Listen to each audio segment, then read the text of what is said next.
It's a very nice night here at Turner Field in Atlanta. Very little chance of rain this evening. Very, very pleasant indeed as we welcome you to Sunday Night Baseball presented by Taco Bell. It's the Atlanta Braves who've run hot and cold all summer, going for a 3-game sweep over the suddenly sliding Oakland A's. Oakland came into Atlanta with the best record in baseball. Now they've not only lost 4 in a row, they began the day percentage points behind the Angels, second place in the West, although the Angels have already lost today to Texas. But the A's have John Lester on the mound tonight, and since his acquisition from Boston, he is 3-0, and he's already beaten the Braves once this season. Hi, everybody. Welcome to Atlanta. Great to have you along. I'm Dave O'Brien. I'm in for Dan Schulman tonight, but John Kruk is back, as he always is on Sunday.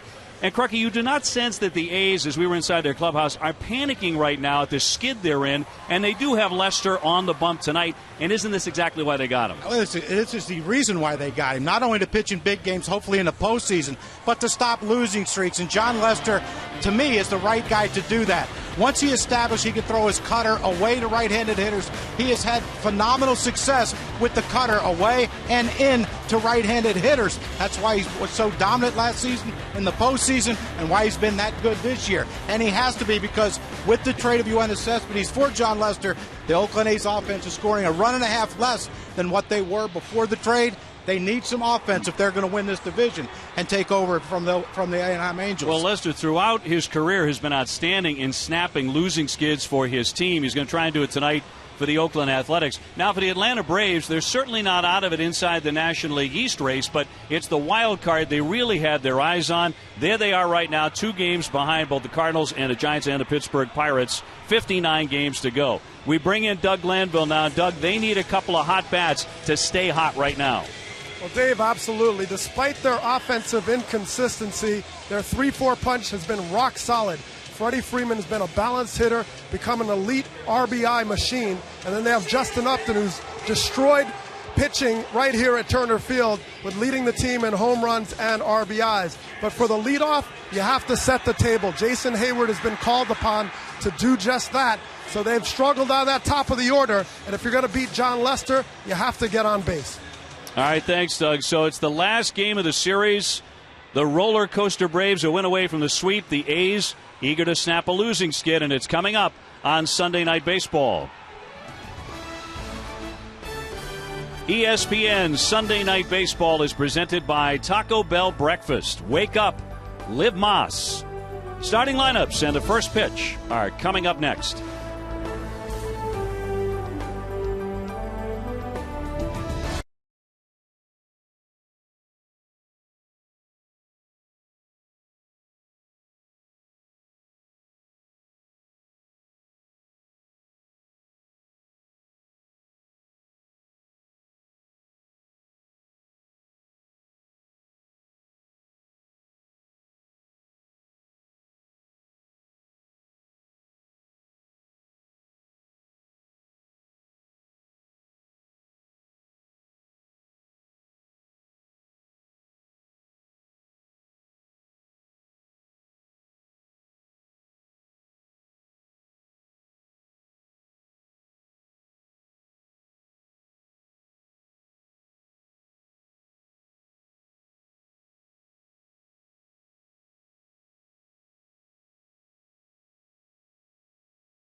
celebrating our 25th season as the national game of the week. ESPN Sunday Night Baseball.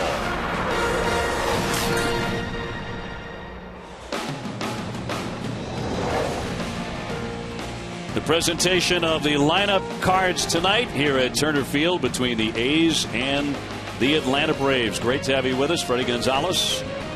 Fourth year at the helm for Atlanta. Up against Bob Melvin, the skipper of the Oakland Athletics. Trying to get back into first place tonight.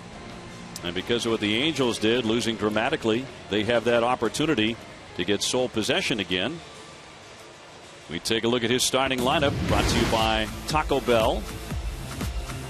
And for Oakland at the very top, it's Coco Crisp. He has really been fighting it in recent days. Johnny Gomes in left field. Josh Donaldson, the third baseman, hit 25 home runs. Yeah, not hitting for a high average, but the home runs, the RBIs, they are all there for Josh Donaldson. He's the guy right now with Cespedes out that has to be that impact player, Dave. Derek Norris doing the catching. Then it's Moss, Nate Fryman, Callaspo at second base, Andy Perino at shortstop, and John Lester, the pitcher, looking for his first career hit. And up against the left-hander Mike Minor, he is 4-8.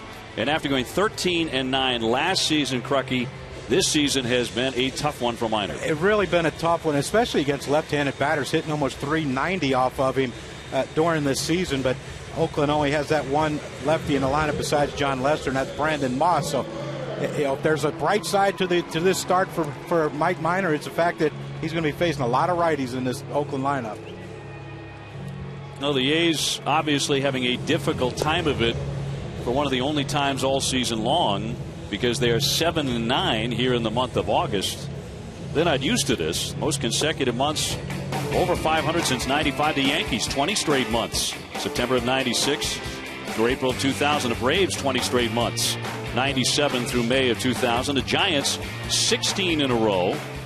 And this Oakland A team, a current streak of 14 straight months. That began in June of 2012, but 7-9 this month, so it's in jeopardy. Yeah, it is in jeopardy. But I think, you know, mentioned in the open, they have the right guy on the mound to stop this losing streak of 4 games and avoid a sweep by the Atlanta Braves. It's Oakland's first appearance on Sunday Night Baseball since May of 2006. When they lost to the Rangers in Arlington. The only team with a longer current streak without playing on Sunday night is Toronto. You guys are getting to them. We put them on the list. That could happen, but they're not playing too good right now, so that might not happen, but who knows. But yeah, and the Oakland players were excited. I saw Josh Donaldson before the game. He was excited to be on Sunday night. Then I told him we were on again next week, and he's like, oh, that's right, I forgot. We got 2 weeks in a row. We were asking Bob Melvin about John Lester and having him available every 5th day, and he said he was an absolute pain in the neck when we had to face him. We're delighted he's on our side now, and he's trying to go to 4-0 as an Oakland A. He just doesn't lose much, does he? And, you know, we kind of, over the last few years, diminished the wins, but his other numbers are as good as his win total is. And ready for the first pitch from Mike Minor. Coco Crisp getting in, hitting .253. And always a threat to steal if he can get on. Oakland's outfielders are actually hitless in this series. They're 0 for 17. And he takes a strike. Coco, of course, a switch batter. We talked about this during the open. In the 16 games, as that one is raked fair down the line, that's going to roll all the way in the corner. Coco Crisp heading for second. They have not been getting a lot of that in the 16 games since they dealt away Yoenis Cespedes. Coco in particular had really been scuffling.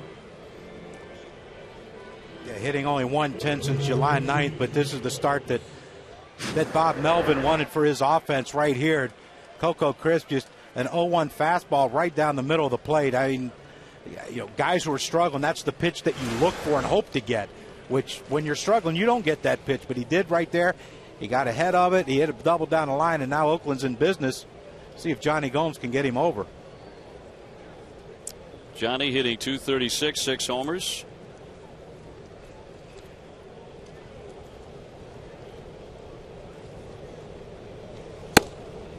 It is outside for a ball. Minor facing the Oakland A's for the first time in his career. He's 0-3 in interleague play. An important thing for Mike Minor is can he damage control here? If Coco Chris scores, okay, I'll give you one, but I'm not going to give you a bunch. If he can keep Coco Chris from scoring right here, now you have to think my confidence is an all-time high. Atlanta Braves got to be pretty happy about that, but not a good start for a guy who's been struggling this year in Mike Minor. Now the A's have scored 3 runs or less 12 times in the last 16 games. So the offense has really scuffled. This one popped into shallow right. Out goes Gosselin. Hayward coming on, and he'll make the catch. He covers a lot of ground out there. That is out number 1. He's really one of the great outfielders in Major League Baseball today defensively. Yeah, without question. And that's the issue you have right here with this Oakland lineup is Johnny Gomes hitting second. Coco Crispy's off for double. Johnny Gomes is not a guy that hits the ball the other way. He's pretty much a dead pull hitter.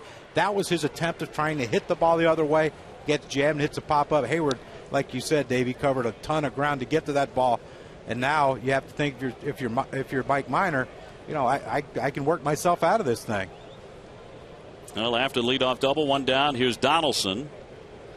25 homers. He's driven in 84 runs and 13 home runs against lefties. That is number 1 in the majors. And he takes high for a ball. Talking about how many the Braves have left. 39 games remaining for Atlanta. Seems like the season just started. Now it's almost over. Derek Norris on deck. Throw into second base, but Coco back in easily.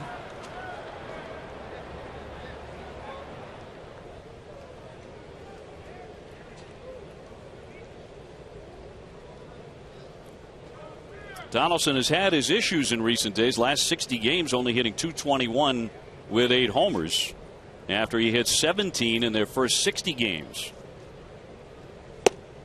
Another one up top for a ball. You look at that gap in left center field, and Josh Donaldson's power to left center and left field. You got to think that if you're hitting right now, you look at where B.J. Upton's playing in center field. You have to think, okay, they have to pitch me away. 2-0 pitch, and that one on the corner. Away. All 3 pitches have been away. Now I think if I'm Josh Donaldson, I'm going to start leaning out that way and try to drive something to right center field.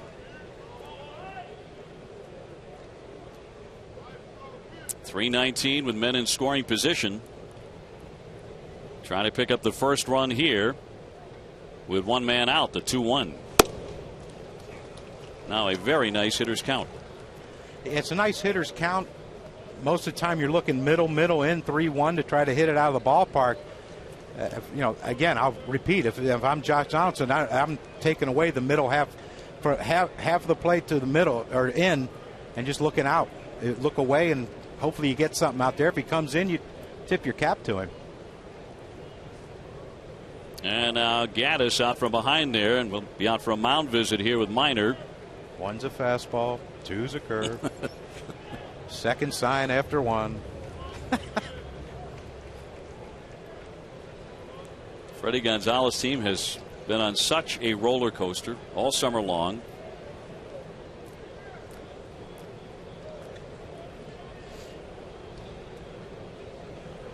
The 3-1 from Minor.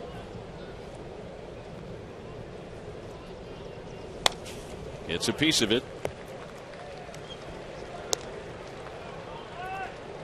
Well, that's a pitch right there. You're Josh Donaldson sitting 3-1. I mean, this is a pitch to hit. Looks like it's a changeup, though, by Mike Minor, but it's still up in the strike zone. And you see the swing. It's a 3-1 pull swing. You see how his top hand rolled over, his hips opened up. He was looking to pull that. And now 3-2. Now it's you battle. And I still think you have to try to hit it the other way. The payoff from the lefty, and up high they check, and he did not swing. So Donaldson on, and that'll put runners at first and second for Oakland.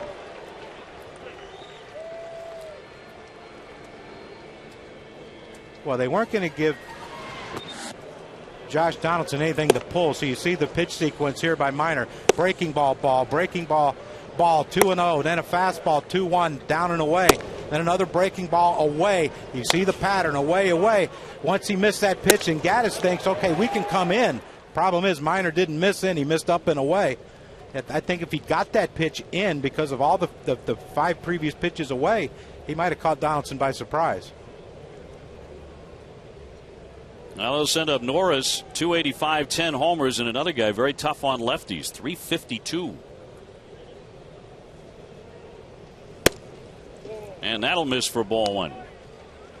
And a quick bat. I was watching his at bat last night against Craig Kimbrough, and he took a 98-mile-an-hour fastball and buggy whipped one down the third baseline, just foul.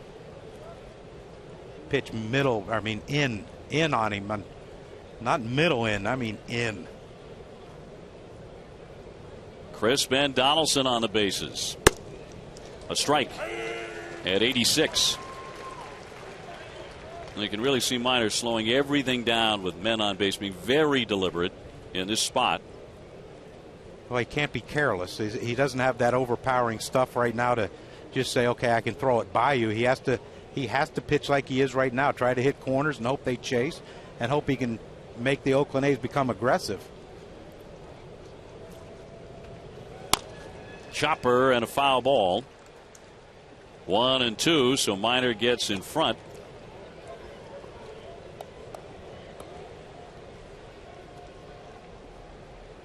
Minor had been pitching so poorly with an ERA over 9 over 4 starts that the Braves skipped him in the rotation, and they brought him back to face the Dodgers on Tuesday. He took the loss, but he pitched well, 6 2/3, 7 strikeouts. And the Braves were very encouraged by that outing against an outstanding lineup. Norris gets the time from Ted Barrett.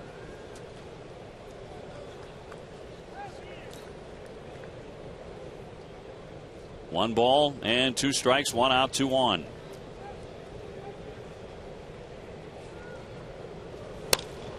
Hot shot and backhand by Johnson. He made the catch out of the air for out number 2.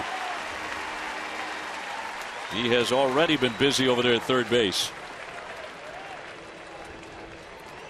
Well, and that's the quick bat I was telling you about Derek Norris.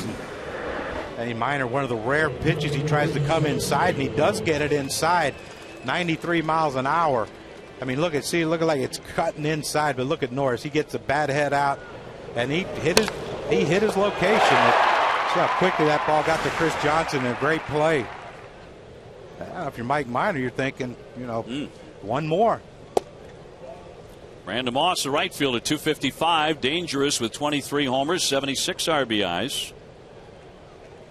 Picking it up here in the last 4 games, 7 out of 13.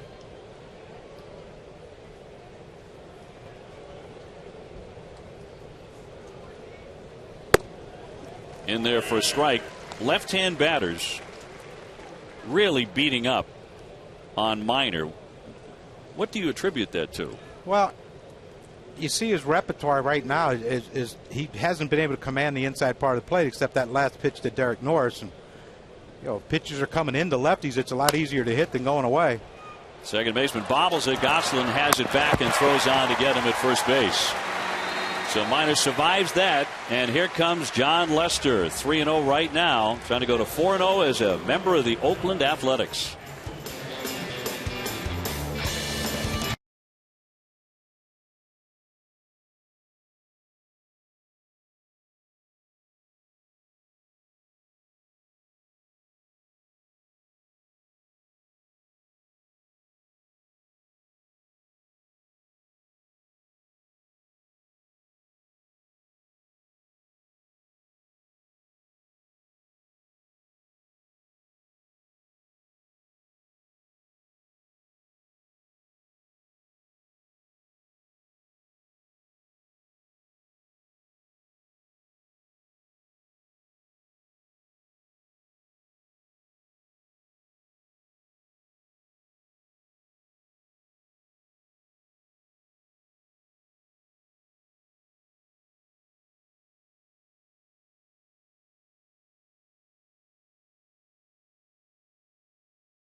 ESPN Sunday Night Baseball, presented by Taco Bell, is brought to you by Audi.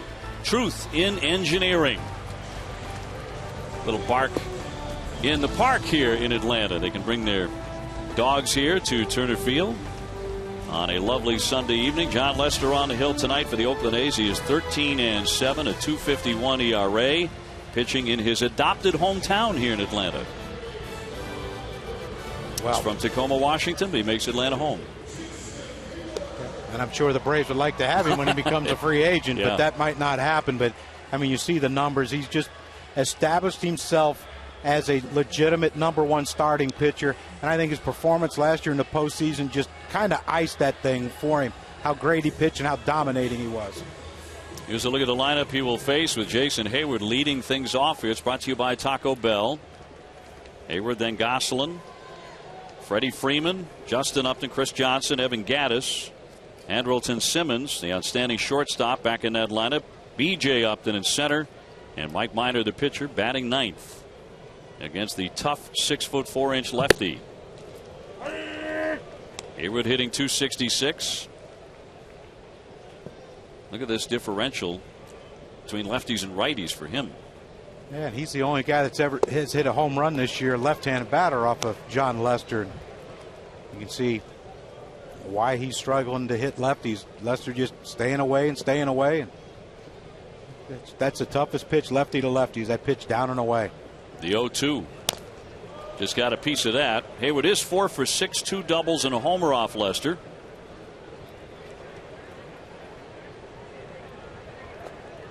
The Braves have faced a major league low 23 left-handed starters before tonight. They are 13-10 against them. He would not chase. 1-2.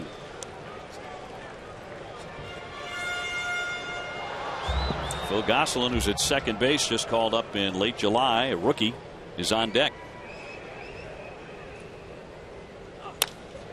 Punch down the line, pretty well hit. Gomes on the run for the corner, lunges, sliding, and what a play Johnny Gomes made. He held on to the ball as he went sliding into that sidewall. An outstanding catch for the first out.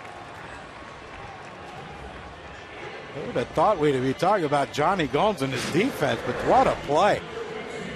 I mean, this is a tough play. You're running toward the wall. You know you have no choice but to slide. You have to go into that feet first slide to protect yourself from running head first into that wall. And he did the bounce, a little stick and bounce. I mean, that's the way he plays. That's the way he has to play. Earned a nice cut on that arm.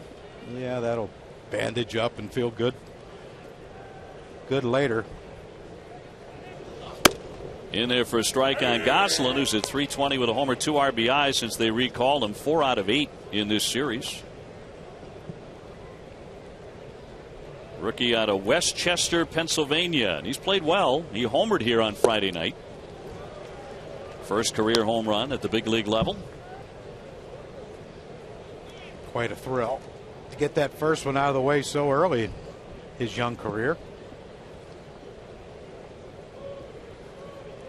The 0-2 from the big lefty. Gosselin, a guy who can play several positions, short, third, second. Called that home run the biggest of his career, bigger than the one he hit off of Steven Strasburg in the NCAA tournament. Gosselin attended the University of Virginia. And they've been pretty good the last few years at Virginia. Outstanding basketball program as well. They're not Carolina. Little chopper behind the bag. Short hop stab by Donaldson and gets him. So 2 down in front of the very dangerous Freddie Freeman. Freeman launched a 3-run homer in the 3rd inning on Friday to break the game open. His 17th, put the Braves up 5-0, a game that wins 7-2. That homer, the 3rd of 4 Braves home runs. Second 4 home run game of this homestand. Last 10 games, look at how hot he is. Well, and this is what the Atlanta Braves need. And I think, along with Justin Upton, as Freddie Freeman goes, so does this Braves offense. And we can talk all we want about the inconsistency of the leadoff hitter, the inconsistencies of their second hitter. These two guys hit. Those first and second guys should get pitches to hit, and when their turn comes up to bat. They overshift. 3 men stacked on the right side here for the A's. And the outfielders are playing him to hit the ball the other way. Pull on the ground and in the air the other way. 1-2. Some people were ready to throw dirt on this ball club, this Atlanta team, following their historically bad 0-8 West Coast trip. But they came back to Atlanta. They took 2 out of 3 from Washington, a first-place team, before dropping 3 out of 4 to the Dodgers. Now they've bounced back here, and they are poised to sweep the Oakland A's, who came to Turner Field with the best record in baseball. So good luck trying to figure out the Atlanta Braves. Well, you can't, because they're a lineup predicated on home runs, and home runs don't come of that as often as you would like. And I'm sure Freddie Freeman likes to see him hit 3 or 4 a night, but that just doesn't happen. And when they're not hitting homers, they do struggle to score runs. And their pitching staff, their starting staff has been beat up this year as far as injuries. The 2-2. And in there, got him looking. And a quick start for Lester. He strikes out Freeman and gets them in order. John Lester trying to snap a 4-game A's skid here tonight in Atlanta.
Back in Atlanta, no score after an inning. Sunday night baseball, the Braves against the Oakland Athletics. And here's one of the great defenders in baseball, Hayward in right field. Simmons, the shortstop, as good as it gets. For more on that story, let's get it down to Doug Lanville.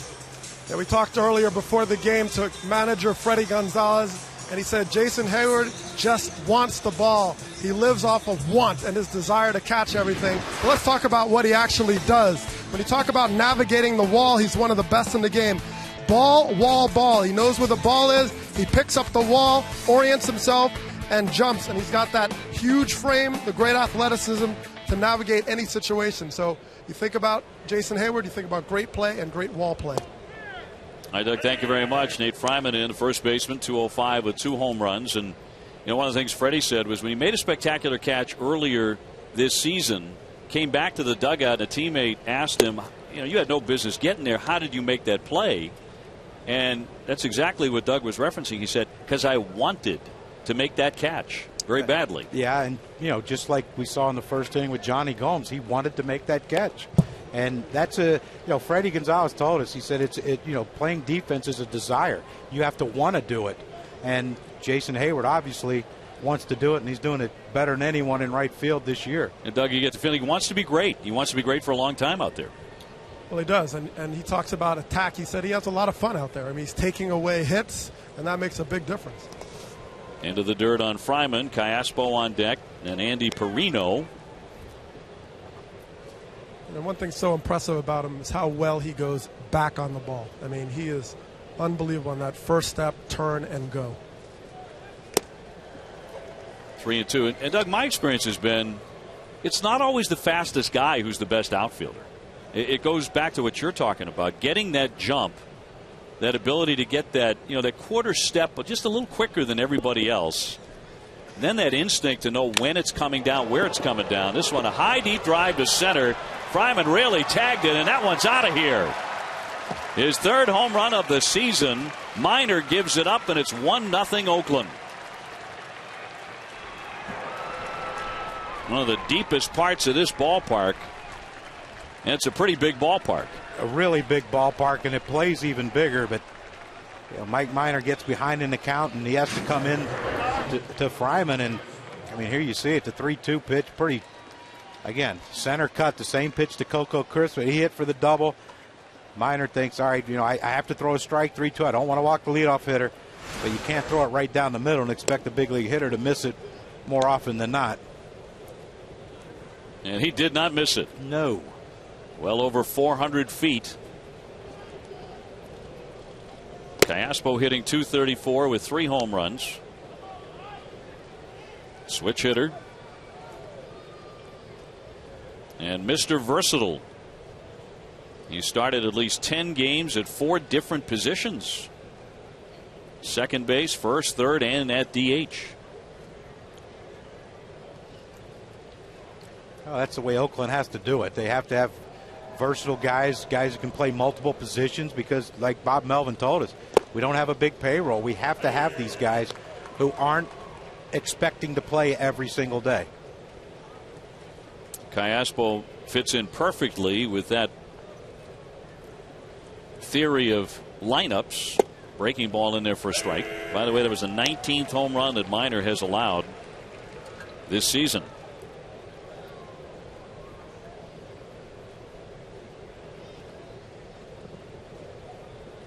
Now the A's have come out swinging. Coco Crisp, who had been slumping, ripped a double right out of the gate, and that's in there for strike 3. So Callaspo caught watching that one.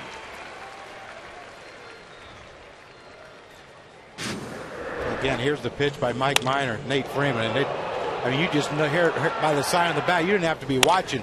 You knew that ball was hit hard and going to end up somewhere where possibly a fan can get it, but he hit it so far in that dead center field. No one could get it. And then the fun begins with Oakland. It's what they're all about. What's that called? The soccer tunnel? Yeah. Oh, boy. I'm glad I didn't have to do that. I've been tired from running around the bases. Fryman also homered on Friday night. So home runs have been an issue for Minor.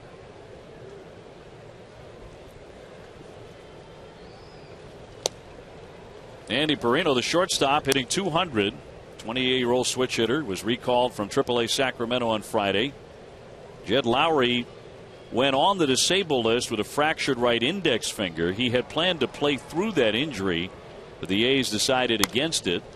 Little number foul. Perino had come up last year for the A's, and he did not hit. He went 4 for 34. Yeah, and more known for his glove than he is his bat. Bob Melvin told us before the game that they think right-handed he has a better chance than left-handed as a switch hitter right now. So he's getting a chance to hit off of Mike Minor. He tags that one pretty good. Justin Upton back to the warning track to make the catch.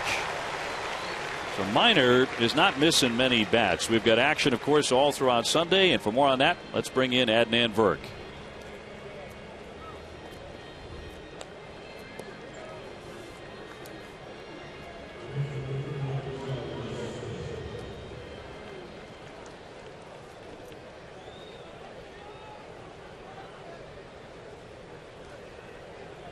And then thank you very much. Just in time to see John Lester swing the bat.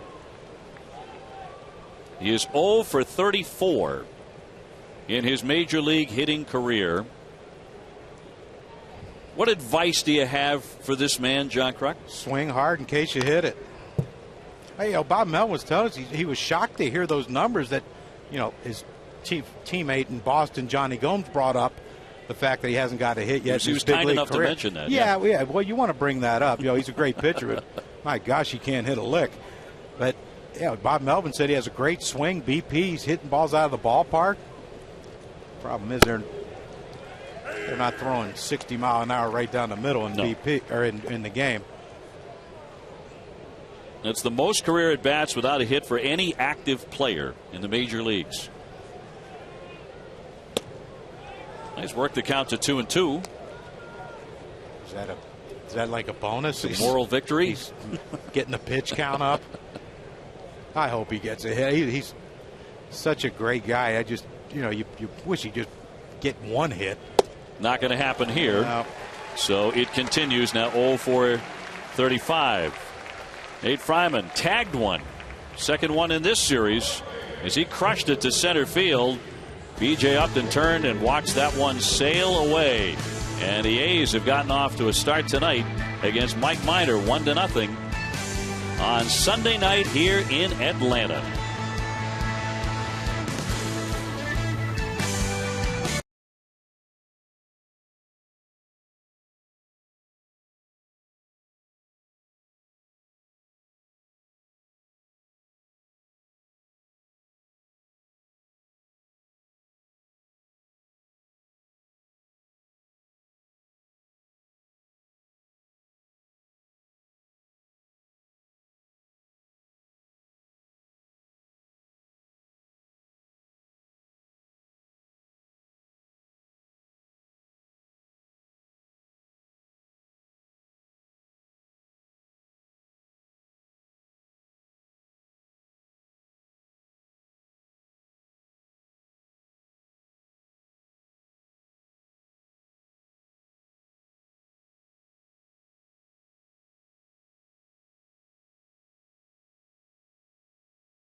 Well, Justin Upton, a home run hitter, trying to equal this one. The A's have jumped in front 1-0 on Nate Fryman's home run, so John Lester has a little bit of wiggle room. They just told us the tail of the tape on the home run by Fryman. 450. That's about right. Hit the back wall, didn't it? Crushed it. We can go back there after the game and walk it off from the center field fence to that batter's eye. I'm going to buy it because I'm very impressed by it. Hit the daylights out of it. Upton hitting .281. He's homered 22 times. So that's our camera out there. It's 457 from home plate. To the right of that is where it struck. That's 7 feet. At least by my math. He killed it.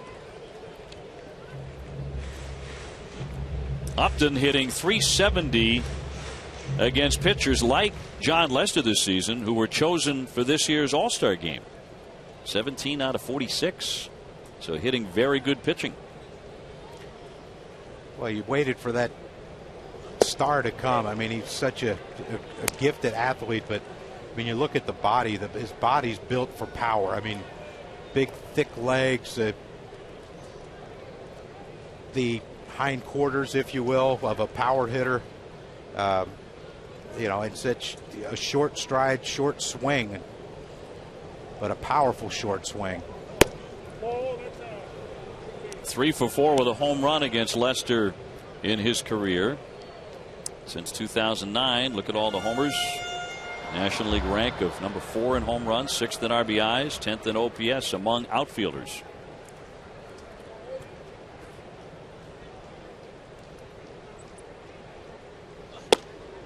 Three and 2. That's a great pitch right there. I know he was hoping to get a swing and miss from Justin Upton right there, but now that opens up so many options. He can go down now with the cutter, down and in, or he can throw that cutter that starts off the plate away and breaks over that outside corner. It just opens up so many things for John Lester. To left center and down for a base hit. Crisp will cut that one off, but Upton becomes the first man to reach against the left-hander tonight.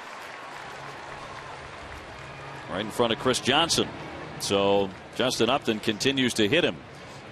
Well, John Lester, we talked about the cutter, and what that is a pitch to get inside on right-handed hitters, which a lot of lefties don't have. You see in 2012, a year where he struggled, he couldn't get that ball into right-handed batters. And now look at 2014, and to me, it started the second half of 2013 and into the postseason. He can bury that ball in on the plate to righties to get outs, and he can also come off the plate and get outs and jam those right-handed hitters, break some bats, get easy double play balls with that cutter if he can get one in here on Chris Johnson and get a ground ball to Donaldson or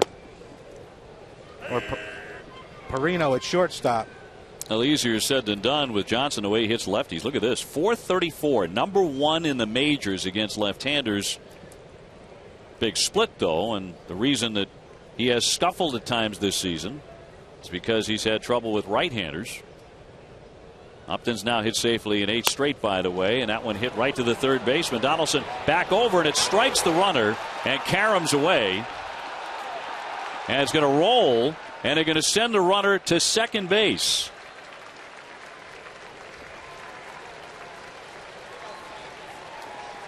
He goes to third base. He actually be going to third because that rolled out. Yeah. Yeah, they're going to send him on to third. So the throw across the diamond from Donaldson struck the runner as Upton tried to dive back in.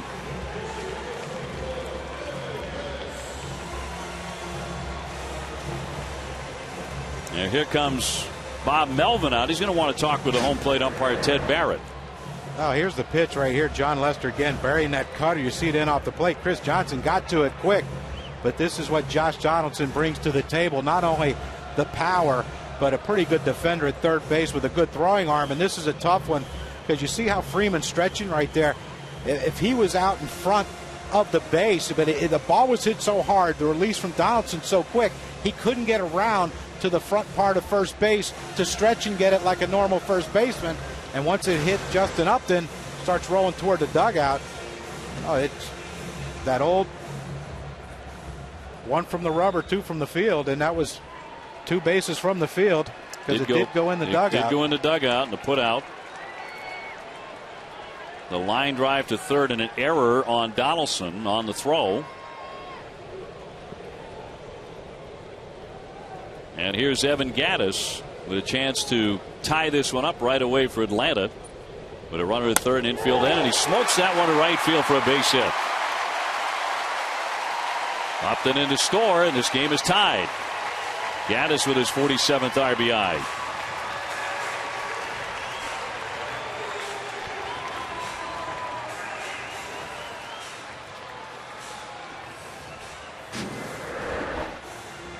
Well, you see Derek Norris setting in a cutter. He wanted it in off the plate. And that's a pitch just to show Evan Gattis in and then try to get him out of way because he is vulnerable to some off-speed pitches away. But it caught too much of the plate. Give Evan Gattis a lot of credit. That infield in could have easily rolled over on that ball. Instead, he stays through it. It's a line drive to right field, and we have a tie ball game, Dave. And the batter will be Andrelton Simmons, who's hitting .254, 5 homers. A gifted shortstop. Been a painful stretch for him recently. Had a sprained ankle that almost put him on the DL. And then Friday, Simmons had 2 teeth pulled and had to miss the game. which hurt worse, the ankle or that. And a breaking ball low to make it 2-0.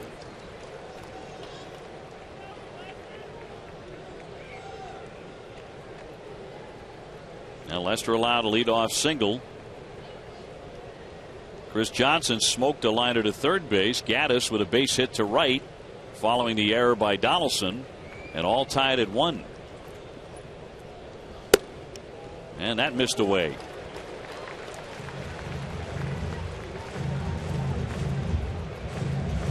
So 3-0 on Simmons, who's the toughest strikeout in the National League. BJ Upton on deck.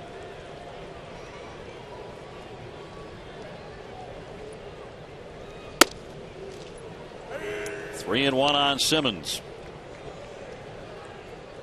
I don't think there's going to be any action on this play. You mentioned Simmons is tough to strike out, but John Lester with that cutter might, if he can entice Simmons to swing at a bad pitch with Gaddis running, pretty much giving up and out with Evan Gaddis trying to steal a base. 3-1 hammered there to Callaspo. Perino, that's 1, and they turn 2. So that retires the side. The twin killing does the job, but Lester gives up a run, and we are tied 1-1 in Atlanta.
Welcome back to Sunday Night Baseball, presented by Taco Bell. And from Atlanta, we're tied 1-1, the A's and the Braves. Finishing up this series, Atlanta going for a sweep of the Oakland club.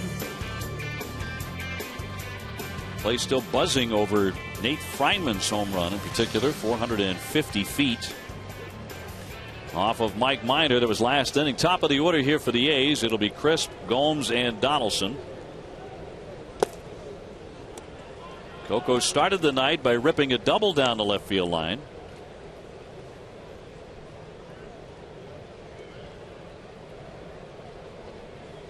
Coco had been 8 for his previous 73, and he hits a high fly down the left field line.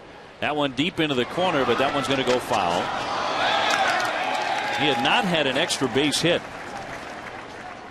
except for one other occasion in his previous 73 at-bats until that double. It's a guy who hit 22 home runs last year.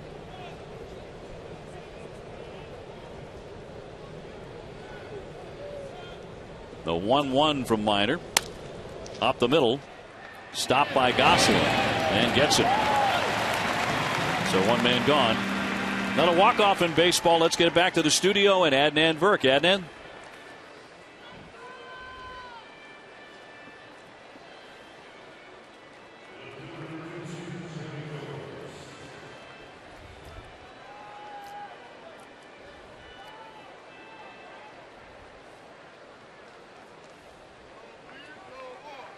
Gentlemen, thank you very much. National League wild card updated now. In Atlanta at the moment at 2 back in those standings. That's what's the confusing thing about the wild card. If you're the Braves, who do you root for in that particular game? Yeah. In that series, you root for the Pirates to win? Sure. Or do you root for the Nationals to beat the Pirates because we think we have a better chance at the wild card? I mean, well, after tonight, they're on their way to Pittsburgh. Is that back-to-back walk-offs for the Nats? LaRoche hit a 2-run homer in the 9th inning last night, I believe, to tie it. The 1-1 to Johnny Gomes, who's made a terrific catch down the left field line in foul territory tonight. Johnny acquired along with John Lester from the Red Sox July 31st. That's one of the better defensive plays you will see all day and night on this Sunday in the majors.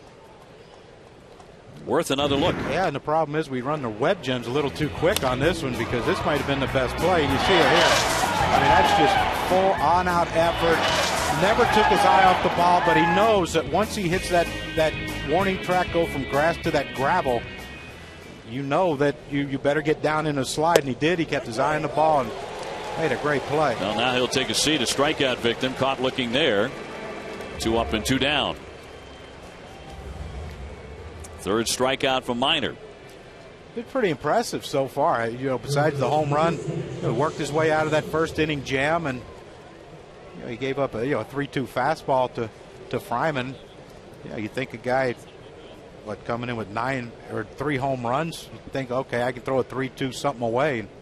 Well, he didn't miss it, but other than that, it's been pretty good. If you're Freddie Gonzalez, you got to be really happy.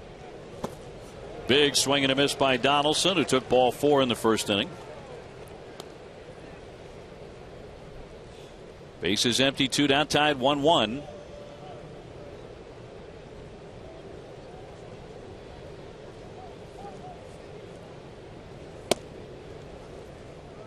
Ball and a strike on Donaldson. We were in their clubhouse before the game. Yeah, they've lost 4 straight games and momentarily had slipped out of first place in the American League's Western Division. They hadn't known that sensation since April, but you don't get the idea the A's are terribly worked up.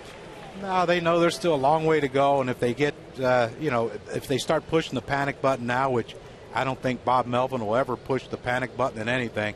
I mean, he reminds me of Bruce Bochy as a manager. Here's what we do, here's how we do it, and here's how you guys are going to approach it, and go do it. And he lets them be men, he lets them play, he lets them grow beards and all that other stuff, and they have a good time playing for him, though. Right to Simmons for the out. A quick frame for Minor. Gets him 1-2-3, and John Lester ready to go back to work on a Sunday night in Atlanta.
All tied up here, bottom of the third inning. We are not at 1-1, and ESPN's Major League Baseball coverage continues with a Wednesday night doubleheader. First at 7 on ESPN2. The Angels heading to Boston to take on the Red Sox, presented by USAA. Then at 10 on ESPN, the Padres go to Los Angeles to battle the Dodgers. Wednesday night baseball presented by T-Mobile.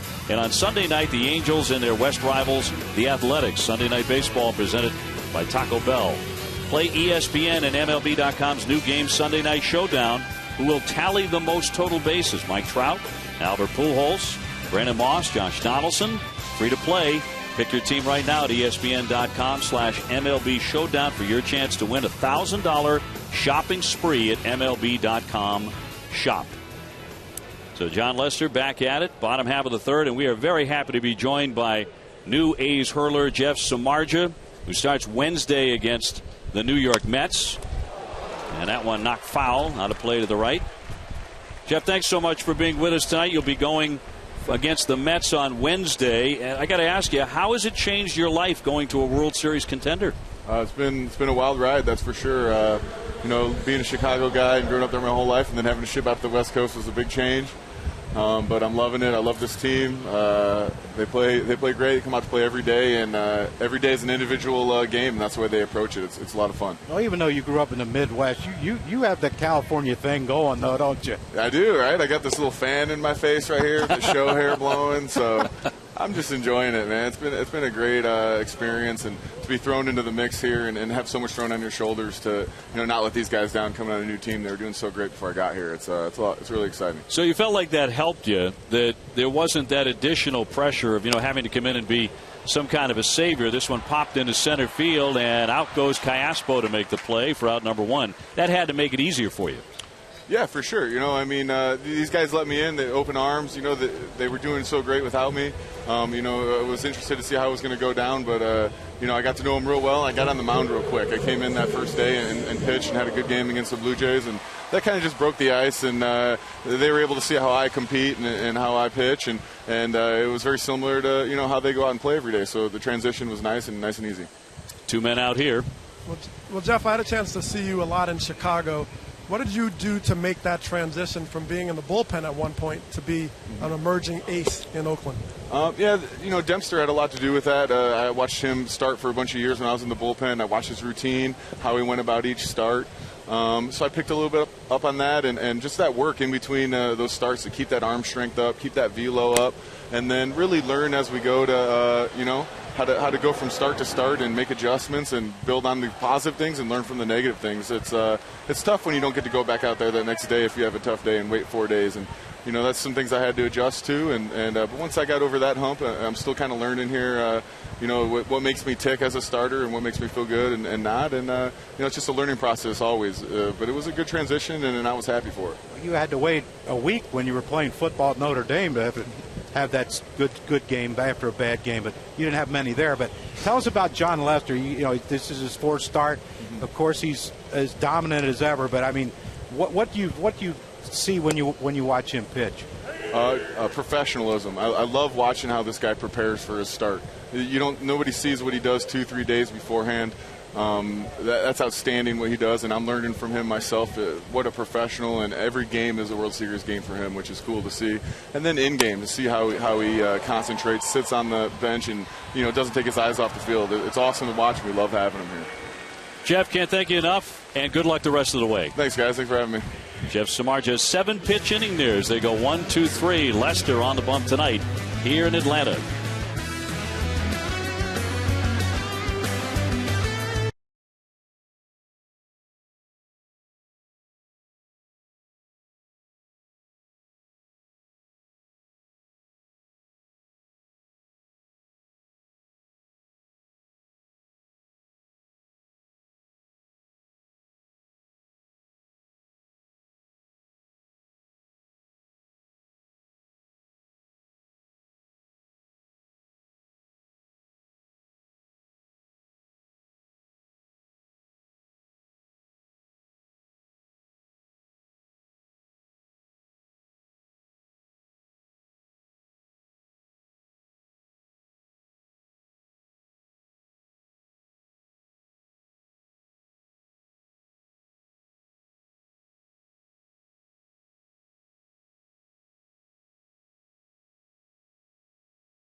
Heading off to the fourth inning here on Sunday Night Baseball. The A's and the Braves in a 1-1 tie. It'll be Norris, Moss, and Fryman, who's hit a mammoth home run in this one, up against Mike Minor, left-hander for the Braves, who's been skipped over in the rotation, but after some early issues, he's starting to settle in at a 1-2-3 third inning and has struck out 3.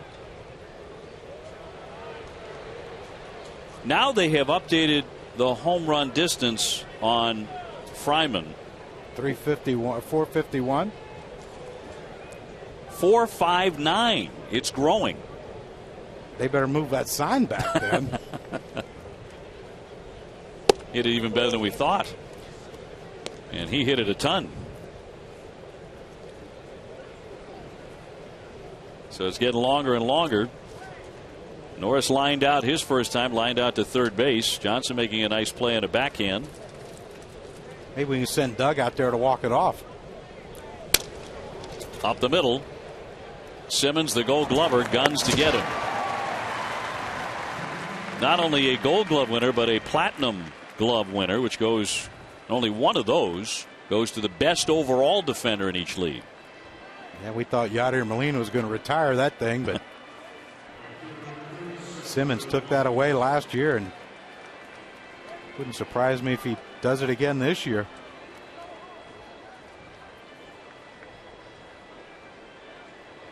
One man out for Brandon Moss, who's 0 for 1 with a tapper to second base.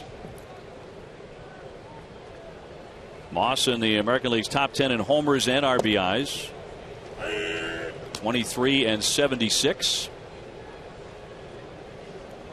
And heating up after a homestand. It saw him go 2 for 28.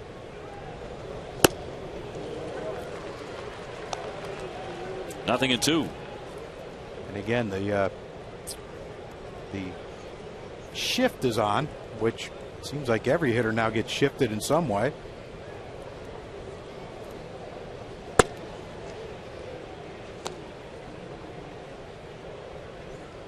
Moss has been a big hit guy for the A's this season with 3 grand slams.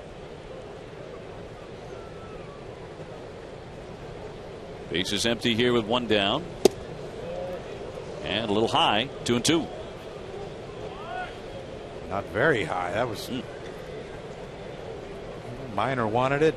Saw Evan Gaddis hold it there for a while. Ted Barrett said no. Ted's a former minister and a former amateur boxer. Those two go hand in hand. The Velvet Glove. What? Is that? Are you making that up? Well, I mean that wasn't his name as a boxer. Okay. I'm just saying. You combine the two, and he's a little more intimidating than a Velvet Glove, I would think. But well, then the ministry thing comes into play, and that's outside for ball 4. So Minor has walked his second man, and Fryman's coming up for the second time. Now, this is what he did back in the second inning. He hit it to the moon. Yeah, he got a 3-2 fastball. I mean, you look at that pitch, it's pretty much on a tee for him, and that's what you do with those. And that's, again, that's part of the platoon situation. He knows he's going to get at bats against lefties, and you got to produce. He will take strike 1, 86 miles an hour.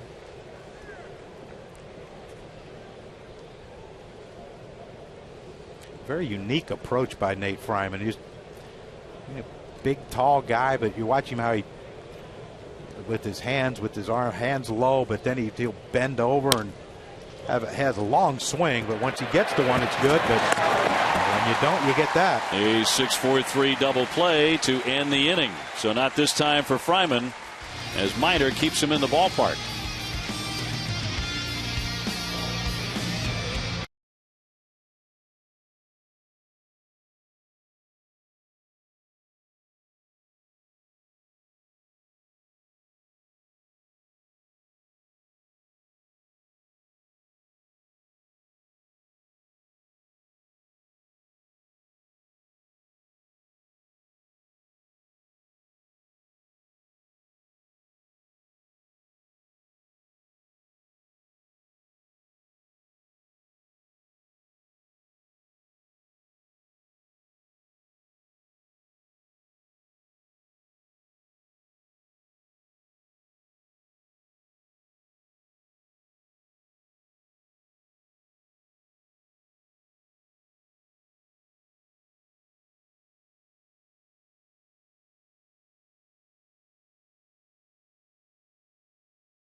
Last of the fourth coming up here in Atlanta. The A's and the Braves 1-1, and moments ago inside the dugout of the Oakland A's, here's Doug. I'm here with A's manager Bob Melvin. So Bob, what have you seen tonight from John Lester? Well, working both sides of the plate, cutter, fastball, mixing in a curveball. It's usually what he does, and when he's effective, it's both sides of the plate. Now, after the Cespedes trade acquiring John Lester, the offense is making adjustments. What are you seeing tonight from your offense? Well, I think we're having some pretty good at-bats. A couple hard hit balls and, making a pitcher work a little bit, which is what we do. We usually try to get the pitch count early up in the game and make them work some. All right, Bob, thank you very much. Doug, Bob, thank you very much. Phil Gosselin in the box here to start the bottom of the fourth inning. And the breaking ball finds the mark for a strike. He is 0 for 1 with a grounder to third.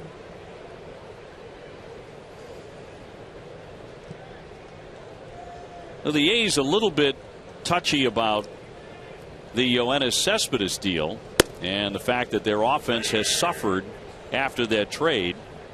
Even though they got a great pitcher, they got a number one. They got a guy who's 3-0 in the World Series, went 4-1 in the postseason last year with a 1.56 ERA. Lester at the top of the charts, but the offense has certainly had its issues since Cespedes departed. Yeah, and some injuries. Yeah, Gentry's been out for a while, and Jed Lowry, like you said, is on the disabled list. It's hard to make up for everything, and I think Oakland made a conscious decision. Why did we get beat in the postseason? Well, we got outpitched, and we didn't have a true number one guy to match up with the Verlanders and the Scherzers of the world the last couple years. So they said, you know what, John Lester's our guy. So they went out and got him, and to get him, you've got to give up something pretty good to get him, and they had to, and they did, and they're hoping that these guys, their offense they have now is good enough. To the right side hole for a base hit. Gosselin going the other way to lead off the inning with a single.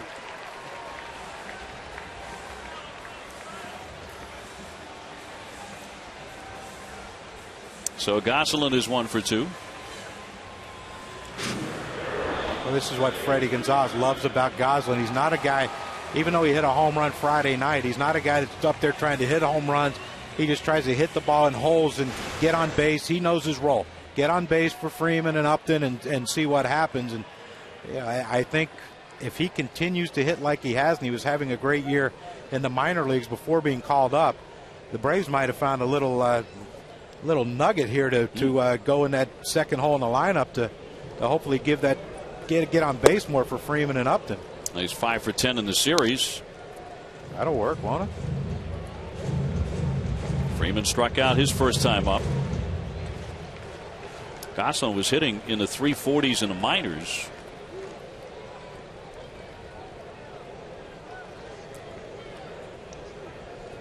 Justin Upton on deck and punch foul backward. So Lester has the upper hand on Freeman, trying to strike him out for the second time. Guy who's been a very hot hitter.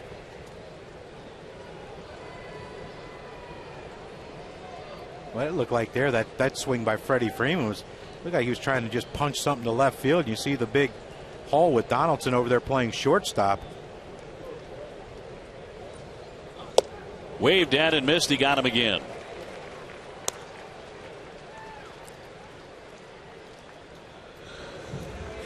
Well, John Lester's bread and butter is that cutter in on righties.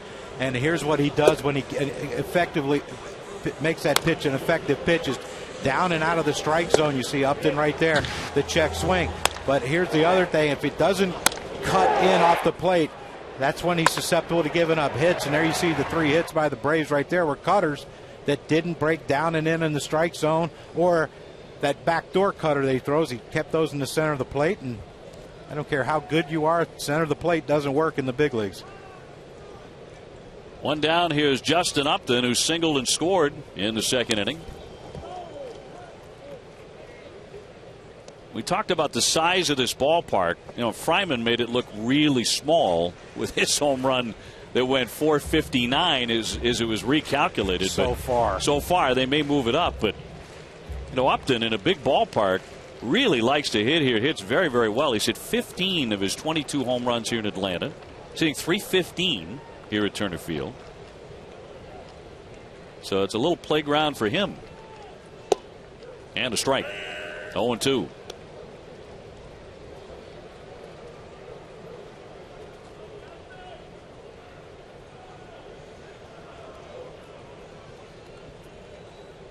Liking the home digs. Yeah, apparently, and you always feel more comfortable here, of course, at home, regardless of how big or small the ballpark is. Shot deep to left. Gomes back, turning. She's gone. He's done it again. Justin Upton with his 23rd home run. And now 16 here in Atlanta.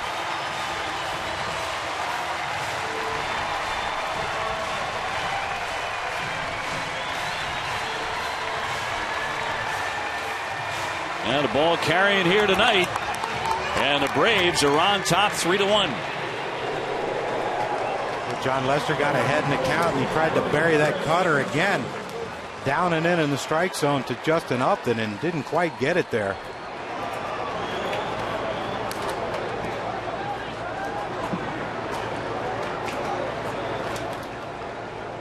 Well, Upton continues to hit good pitching.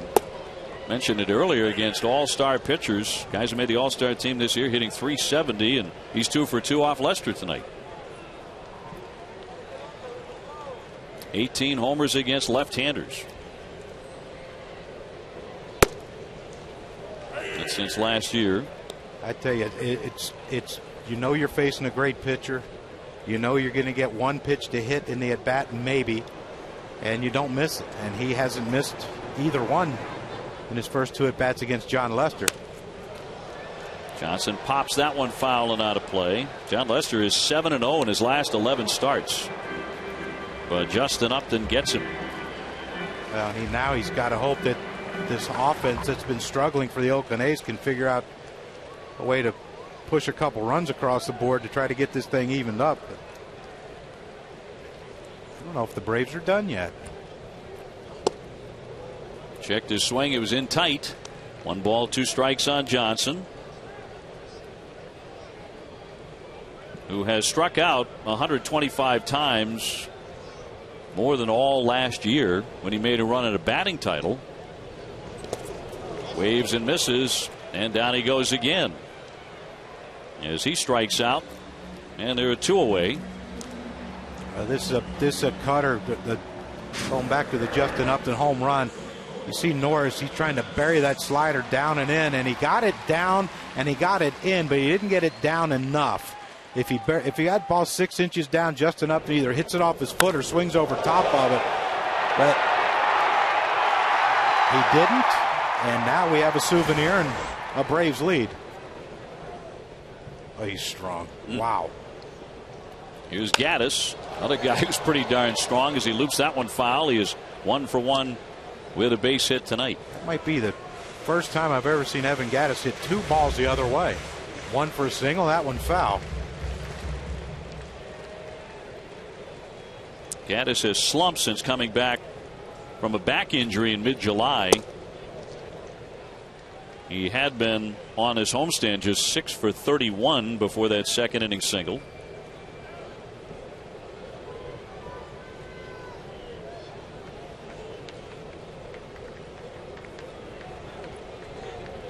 Lester's 1-1 will be in there for a called strike. Lester gets a lot of called third strikes. He has 56 of them, second most in the American League, behind David Price, who has 81. Roller foul, still 1-2. A lot of the reason for that is the cutter. You know, when he throws a cutter, they can strike people out that starts out over the plate or away off the plate for a ball, and it cuts back on the outside part. You give up on it. And then the cutter in, you think, okay, it's a cutter in, it's going to run in and run off the plate. You guess that it's going to be a ball, and it's not. The 1-2 bounced up there. And then when he does throw something straight, it shocks you too, because you're expecting it to cut one way or not. You know, cut in on the righties and away from the lefties, and it stays straight, and you freeze on it. I don't think I'd come in right here to Evan Gaddis, though. Gaddis with 18 homers. And the 2-2. fought off again.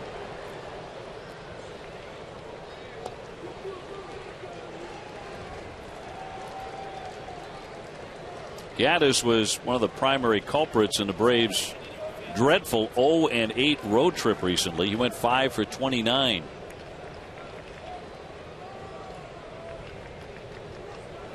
Went out west and lost them all. The 2-2. Chopper to third. Donaldson. And gets his man. But Justin Upton strikes again. Man, does he love to swing it home in Atlanta. And he takes John Lester deep for a 2-run homer, his 23rd. And that lifts Atlanta into the lead over Oakland.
Now the Braves jump out in front 3-1 on the Oakland A's, trying to pin the A's with another defeat here and sweep the series. Upton just crushing one to left field. Both of the home runs tonight, no doubters. Certainly Fryman hit his 459 feet moments ago. Doug Glanville with Freddie Gonzalez. Here with Braves manager Freddie Gonzalez. So Mike Minor had early struggles in making adjustment in his recent starts. What are you seeing? I'm seeing him pounding the strike zone right now, and he's mixing his secondary pitches for strikes, kind of keeping the other guys off balance. Hopefully we get him deep in this ball game. Right now he's looking pretty good. Well, at Turner Field, Justin Upton has made a buffet of pitchers over here. What are you seeing in his power game? You know what? He is such a great hitter, and he's having a terrific homestand, and I know he's got a lot of success here at Turner Field, and hopefully we keep swinging the bat here. All right, Freddie, thank you for your time. Doug, thank you very much. Did you hear that? The buffet of pitchers? It made me kind of hungry, to be honest with you. Buffet of pitchers. I guess that's the those Penn guys. Yeah. They roll those out. Well educated. Well, vast vocabulary. Many choices. He's left me stumped. Callaspo flies that one toward right. Hayward will watch it sail. And out of his range.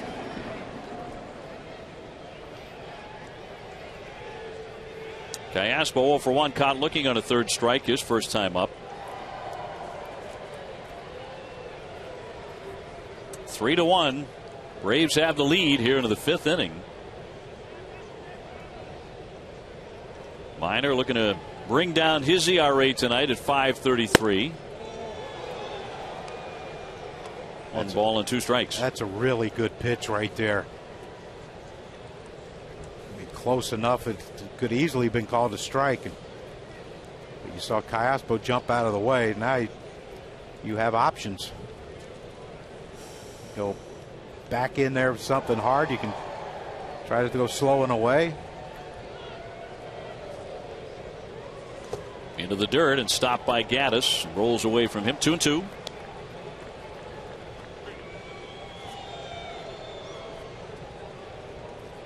wonder if he even owns a pair of batting gloves, Gaddis. Doesn't wear one under his catcher's glove. He doesn't wear one to hit. Punched up the middle. Simmons tested again. This one will get through him. So Callaspo is aboard. And Wilton Simmons could not make that play. Yeah, that's surprising because he's usually as sure-handed as you can get. You see him ranging here to his left, and the ball didn't take a bad hop. You just saw it looked like his glove got stuck on the ground. Watch his glove get stuck right there, and you see he can't move it.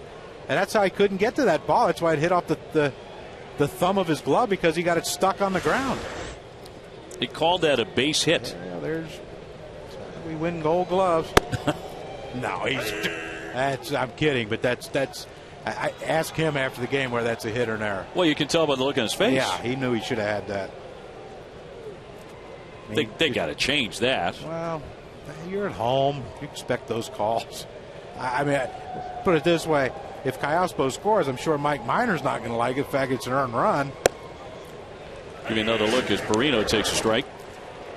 I mean, you see, he stands up tall anyway, but you can't fault him for what he's done in the field. I mean, that's the way he does it. But when you see him reach down, the thumb of his glove gets stuck in the ground, and his glove just stopped, and the ball kept moving, and he couldn't get to it. 0-2 up the middle. Simmons again taps the bag for one, and a double play. No problem at all with that opportunity. Talking about premier defenders. For more, let's go to Doug Glanville. Well, the Braves have two elite defenders on this field. Jason Hayward, no question about it. In right field, look at the anticipation. This is how he starts. He comes set, he's moving, he gets in motion the first step, and these long strides, the quickness at which he closes on the ball is what sets him apart, going in and out. And then you look at Andrelton Simmons, he also has the same impact. He works off of the same concepts of first step quickness and getting to the ball with lightning speed. Andrelton would probably appreciate it if we didn't talk about his great defense at this moment. But the point is well taken. Two of the very best in the business. Fly toward left, shallow. Justin Upton, plenty of time to get there, though, and makes the grab. Double play certainly helping out Mike Minor there. He faces only 3 batters. We are midway through on a Sunday night. Atlanta on top 3-1.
Welcome back to Sunday Night Baseball presented by Taco Bell.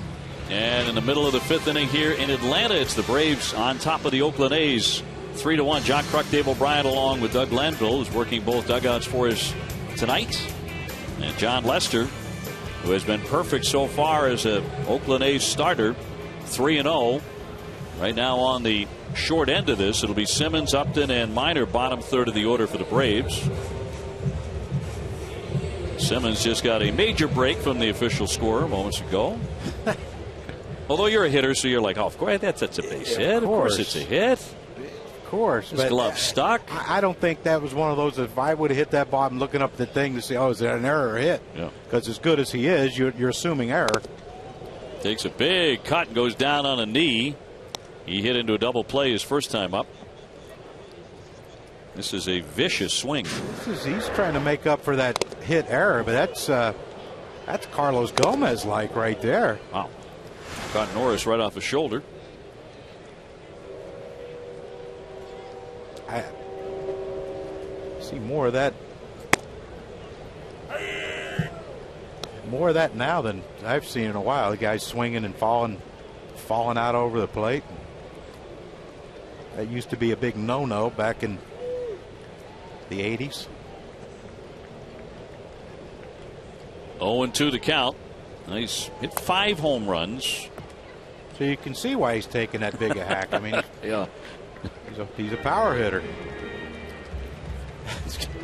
That's got to be frustrating for Greg Walker, the hitting coach. Just get on base. Yeah. Hit a double. You're down to a big swing like that, and there, Walk. Not looking to take a single somewhere.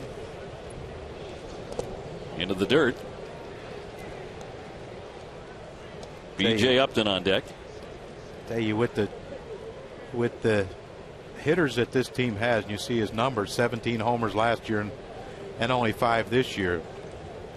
Yeah, I'm sure they'd like to see that. They don't care about that far right margin. It's that one on the left and the on base percentage that they'd like to see go up for Simmons. But Greg Walker was telling me before the game, he said, man, he said we have so many guys with so many different swings and different hitches, and he said it's sometimes it's tough to.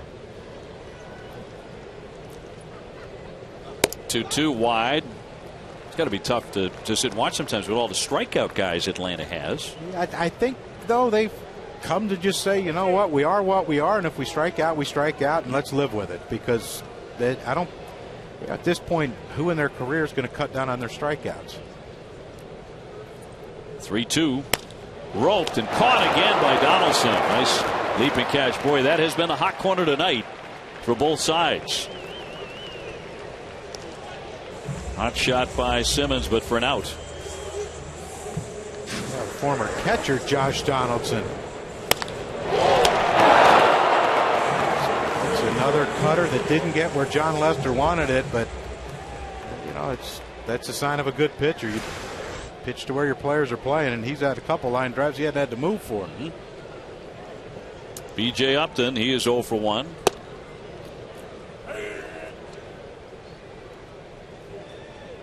Look at his position. 17 defensive runs saved to lead the majors among third basemen. So the A's can play some defense as well. In there for a called strike. Let's go to Doug.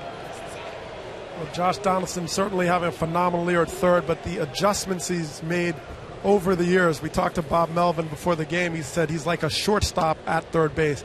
And considering he's coming from a catching background, that shows how quickly he's made adjustments to be elite. Cut on and missed, and another strikeout for B.J. Upton as he fans for the 153rd time that leads the major leagues. So let's look at the quick footwork of Donaldson, just making the adjustment. He comes set, and one step and he's up. He goes straight up in the elevator. So he understood the timing, and not that easy at that velocity to be able to get your glove in that right position. So he's quick like a cat, and you saw the cannon arm he has across the diamond. So he's become a difference maker with the glove and clearly with the bat. Yeah, he leads Major League third baseman in total chances and double plays. Fought off foul by Minor, the pitcher. He's 0 for 1 tonight. Braves in the lead here, 3-1 in the 5th against John Lester.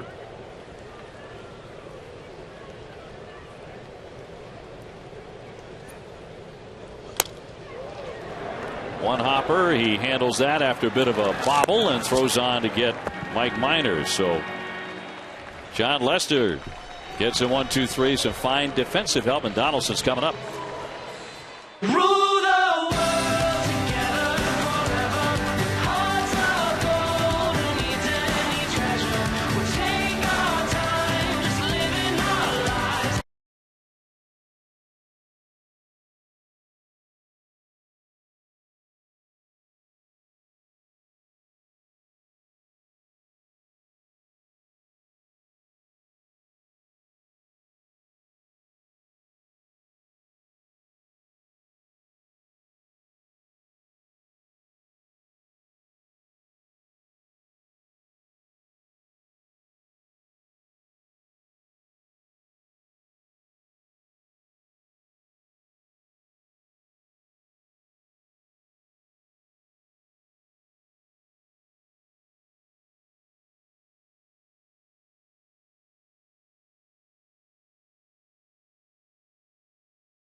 That means we get to see more of her pitching for sure. Celebrate the 75th anniversary of Little League with coverage of the 2014 World Series, 11 a.m. on ESPN2. The Czech Republic takes on South Dakota in a consolation game. Then at 1 on ESPN, it's Australia and Mexico. Philadelphia star pitcher Mo'ne Davis will be in action Wednesday at 7:30, and she is eligible to pitch. I'm going to watch that one. Of course, I'm rooting for the Philadelphia team, of course. She has been a talk of the sports world. 13-year-old from Philly. One of 2 girls at the Little League World Series this year. Here's Coco Crisp, 1 for 2 with a double and a grounder to second. 3-1 Atlanta, and a strike.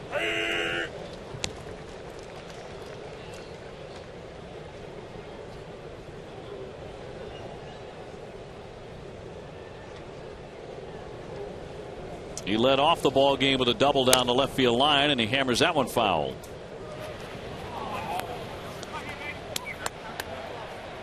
Nate Fryman crushed a home run in the second inning. It went 459 feet, and it is the only run the A's have so far against Minor. It's actually settled in pretty well. It really has, and like Freddie Gonzalez said, he's pounding the strike zone, getting ahead of these Oakland hitters. And you know, Bob Melvin said it. You know, we were patient early, got a pitch count up a little bit. You know, working the counts, but you know, Mike Minor's now hitting the strike zone. Now you're forcing the Oakland A's to have to swing the bats. When you look at their averages, this is why they're trailing 3-1 and not scoring runs lately. Driven out to left, Justin Upton on the move and makes the play and up onto the warning track. One man gone in the 6th inning. Talking about Mo'ne Davis, the 13-year-old from Philadelphia. On Friday, first girl to appear for a U.S. team at the Little League World Series since '04. She dominated Nashville. A complete game shutout, 2 hits, struck out 8 in their 4-0 win. Now, if they win on Wednesday, they play in the U.S. Championship game next Saturday. What a story this has been. It's been a great story, and it's I was in the Philadelphia area when they were making this run to Williamsport, and I mean, she was all over the news seemingly every night. And of course, as poorly as the Phillies been playing, the baseball fans of Philadelphia had at least something to root for, and that was Monet Davis in that team. Johnny Gomes here. He is 0 for 2. Well, you look at her scouting report, and I'll tell you, she's great at the top of the zone, the upper third, dropping the slider. And I'll tell you what, Justin Upton, Mike Trout, they don't like those pitchers upper third, so I'm betting on Monet Davis. She's a great kid, too. Very confident. Comparing her breaking ball to Clayton Kershaw. Right there with him. Well, 12-6. 12-6. It's a lost art anymore. Not many pitchers throw it.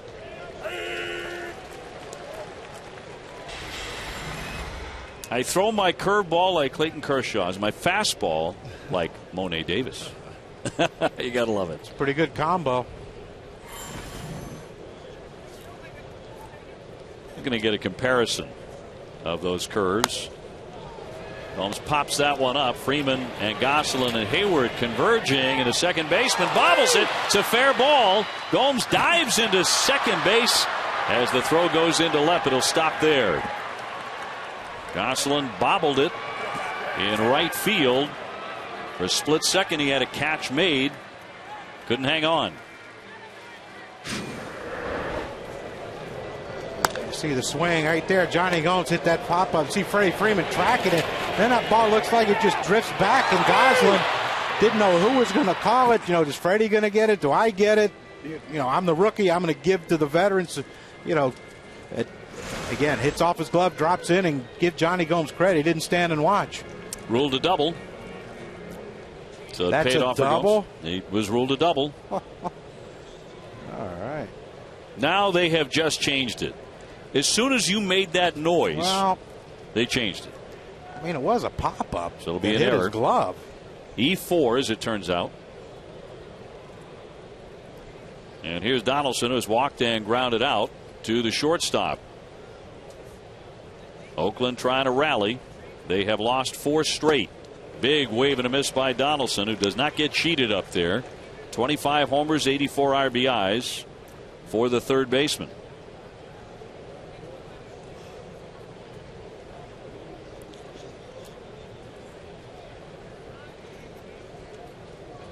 One man out and a man in scoring position here for the A's.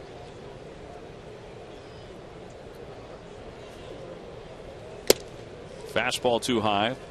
Well, after dominating Nashville at the Little League World Series on Friday, Monet Davis compared a curveball to Clayton Kershaw's, and so did we. Well, let's take a look. Clayton Kershaw is one of the best in the game, and I mean, that's a swing and a. I mean, when you throw a curveball and the hitter swings that and it hits him, that's a good one, and that's what that one did by Monet. 2-1 on Donaldson. And that's a nasty pitch. I mean, it almost went behind him. That's very impressive. But I like it. She has a plan out there. She works all sides of the zone. She's up. She goes down. Very exciting. Very poised out there. Well, she's become a sensation. We'll get to see her work some more. Here's the 2-1, and punch foul out of play by Donaldson. Everybody tweeting about her. Mike Trout, Monet Davis, straight dominating, fun to watch. Marcus Stroman, fine young pitcher for Toronto. Awesome mechanics. How about Kevin Durant? This youngster striking everybody out. She is a girl. I love it. It's a new day. Was that what that hashtag thing was?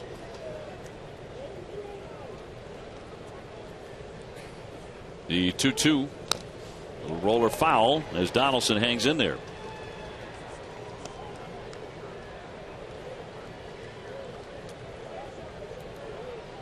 I like the way Mike Minor's pitching right here to Josh Donaldson. He threw him a slow curveball for a strike that he got Donaldson to swing on the first pitch. Then he elevates a fastball just to let him see that I have this pitch. He's pitching Donaldson pretty tough right here. See if he can put him away, though. Gomes aboard on the error, and in there, got him. Donaldson went up on his toes and tried to get back out of the way. Fourth strikeout from Minor, although Donaldson didn't think so. So 2 down. Well, here's what happens when you start leading guys off with this slow breaking ball. There you see it, 83 miles an hour. Great location. Now I'm going to show you fastball up to get you thinking something hard in the zone. He goes back down, then another look like a slider cutter type pitch, and then he throws another breaking ball, and then he throws that fastball in on the plate, just a little bit off, but a good enough pitch to be called a strike. And that's just, like I said, if you're Roger McDowell, Freddie Gonzalez, you have to be tickled to death by the way Mike Minor's pitching. He's really pitching and not throwing. Called strike on Norris. Oakland 0 for 4 with runners in scoring position so far tonight. Norris is lined to third and grounded out to short. Seems like everybody's lined to third at least once. Well, yeah, and if you take a look where Chris Johnson's playing, he's playing no doubles defense right now, it seems like. Only like a step and a half off the third base line. And way behind that bag. 1-1. And now Gaddis will pay a mound visit. With 2 down, a man at second. Not sure what this could be about unless Minor thought that pitch was a strike and he might be a little upset. And Gaddis is just going down to tell him, hey, relax. We got this thing back here behind the plate. Let him call balls and strikes. And try not to be upset. Just a calming down thing by Evan Gaddis.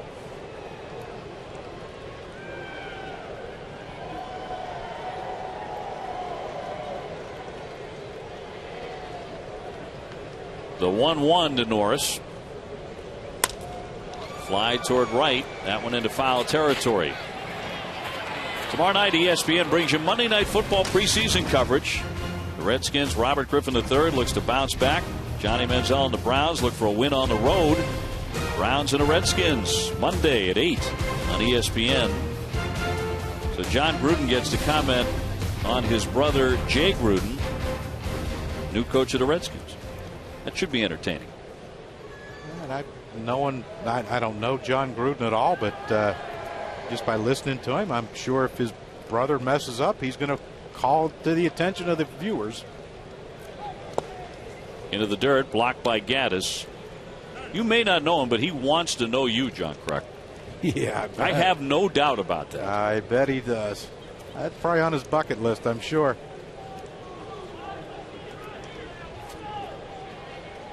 Minor putting together his second consecutive strong start. And at the right time for Atlanta. Especially as up and down as the Braves have been. They could use another steady hand on the hill. Here comes the 2-2 to Norris. And again fought off foul. You see the late swings by some of these Oakland A's hitters, and that's because Mike Minor is establishing his off-speed pitches early enough in the count that they have to be very cautious of that off-speed pitch, and he's throwing fastballs by these Oakland hitters. Brandon Moss on deck. Norris snapped an 0 for 15 streak on Friday with a base hit, but he's hitless tonight. Here's the 2-2 from Minor. And he got him looking, strike 3. Came back in at 91. Back-to-back Ks looking. So he pitches around what was eventually called an error by Gosselin. Punching out both Donaldson and Norris back-to-back, stranding a runner at second. Braves still in command here, 3-1.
Sunday night baseball, very pleasant night here in Atlanta, especially so far for the Braves. But you know, with the Oakland A's, you have a pretty darn good lineup on your hands, 3-1. Braves have the lead. John Lester back at it. Again, he's 7-0. In his last 11 starts, he has not lost with Oakland, a perfect 3-0 since the trade from the Red Sox. And he has not been beaten since the 7th of June. One of his victories came against Atlanta. That was in late May. 6-3 victory while with the Red Sox, and he delivers a strike on Jason Hayward, who's gone 0 for 2. Hayward was the man who hit one down the left field line in foul ground that Johnny Gomes made a spectacular catch on, went slamming into the sidewall while in foul territory. There have been several terrific plays tonight, especially by the A's. But they trail by 2. Last half of the 6th inning. And a ball on Hayward. Well, here's the thing with Jason Hayward that I talked to Greg Walker about, that they're trying to get him out of. You watch the hand right there, the top hand, how he wiggles, and then he turns it in like he's punch to left side. Donaldson, a really nice play, a sliding stab for the out, John. But he wraps that hand around the bat and actually slows your bat up, and so they're hoping that, you know, they've been working with him to try to get the bat out in his fingers and stay out in his fingers, because when it stays in his fingers, he has more whip with the bat. You watch it. See that, how the out in the fingers, he wiggle a couple times, then he twists it into the bat like and it just slows your bat up and forces your top hand to have to work way too hard to get through the hitting zone. Well, he's 0 for 3 tonight. Even though he's had some success against Lester, he's just a 162 hitter against lefty pitching. Here's Gosselin. He's got 1 for 2 with a single and a run scored. He was on base when Upton hammered a home run. Justin Upton, 2-run shot. And that is the difference in the game. That came in the 4th inning. In for a strike. Much has been made of the Braves using 7 different leadoff men this season. So that's been a real troublesome spot for them. But number 2 hitters for Atlanta, only hitting in the 220s. That's the worst in the majors in that slot. Yeah, that's what it's amazing when you look at Freddie Freeman. It has, you know, almost 70 RBIs, and Justin Upton now with 75 RBIs. There's not many opportunities. They have to capitalize every chance they get. The 2-1. Popped him up to right. Lost plenty of time near the line. 2 down. Josh Donaldson, Doug, making a name for himself defensively. Well, Dave, Donaldson's been showing all the skills getting set up. It's all about positioning. Ready position from jump at the hot corner. Then the footwork. He's reading to get the short hop, play the good hop, and then, of course, the rocket arm across the diamond. So he's able to do it. But look at the footwork. Same story. Boom. Quick to his left. Execution like a cat. The agility and the accuracy of throwing. He combines all these elements in one package, and he keeps getting better game after game. Impactful plays. Defense really makes a difference. Here's Freeman. He looks at a strike. Donaldson has committed 19 errors. That may hurt him come Gold Glove voting a little bit. Cut on and missed. And the count quickly 0-2 on Freeman. Well, John Lester's got Freddie Freeman all confused in this one. Struck him out looking his first at bat, swinging his second at bat, and that slow curveball right there after a hard cutter on the first pitch of the at bat. Now Freddie Freeman's like, what's next? Got a piece to stay alive there. I still, from the last at bat to this one, it just seems like Freddie, you see him laughing there, but it seems like Freddie Freeman's just, you know, hoping to get something away. He can just slap the left field for a base hit. But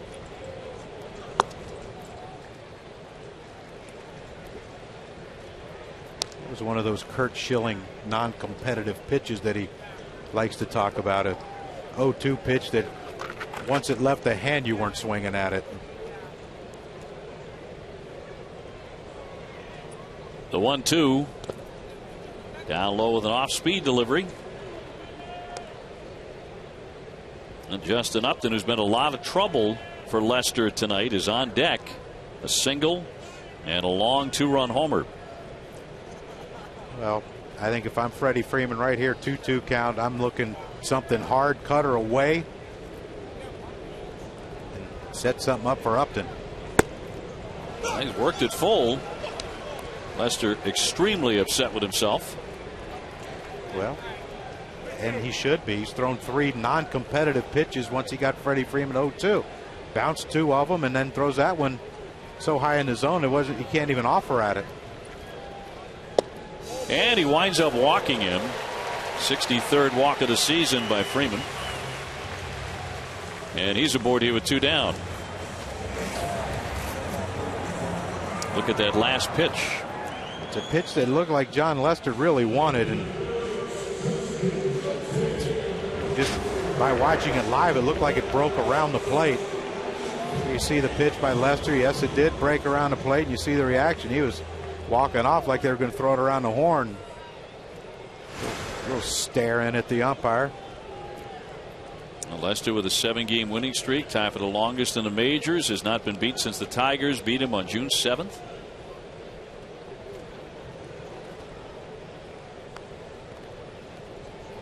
Here's Upton. 2 for 2, 2 runs tonight, including a 2-run homer. 5 for 6, 2 home runs against the left-hander.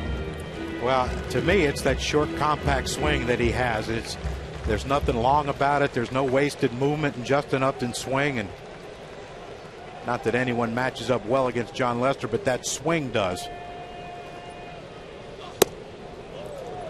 0-2. Not that swing, the good swings. But he had a bad swing his first at bat too on that cutter down in the zone. He ended up getting a base hit later in the at bat. Lester's walk rate, by the way, 2.02 per 9 innings, is the lowest of his major league career. He just walked Freeman. First man he's walked tonight. Many believe this is the best that John Lester has ever pitched here in 2014. I don't doubt it at all. You know, last year he was really good the second half, and then of course in the postseason was unbelievable. But I think that confidence that he took from last year's postseason, he just ran into this season and hasn't lost a beat. And to me, it's commanding both sides of the plate. You know, you get cutter happy and try to bury that cutter in on righties. After a while, you know, as dumb as most hitters are, they're going to start looking in there. And once he figured out he could throw that cutter away to righties too, it's just become a weapon that you can't defend.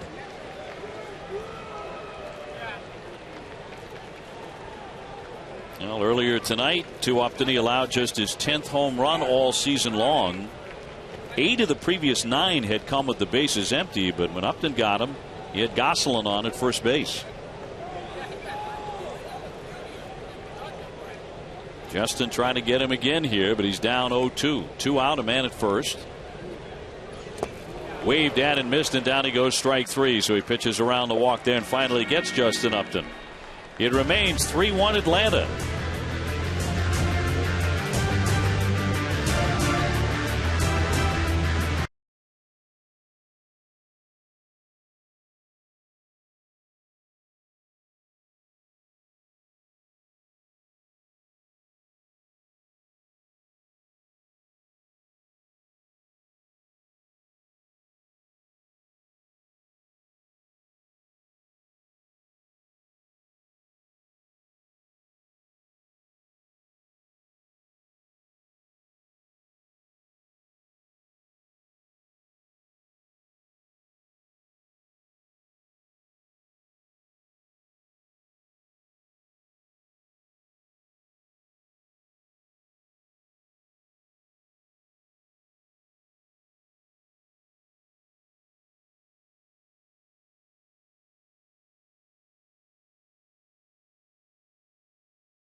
On Sunday Night Baseball, the Braves with a 3-1 lead on the Oakland A's. The MLB Fan Cave is back. Check out all the latest cave happenings at MLBFanCave.com.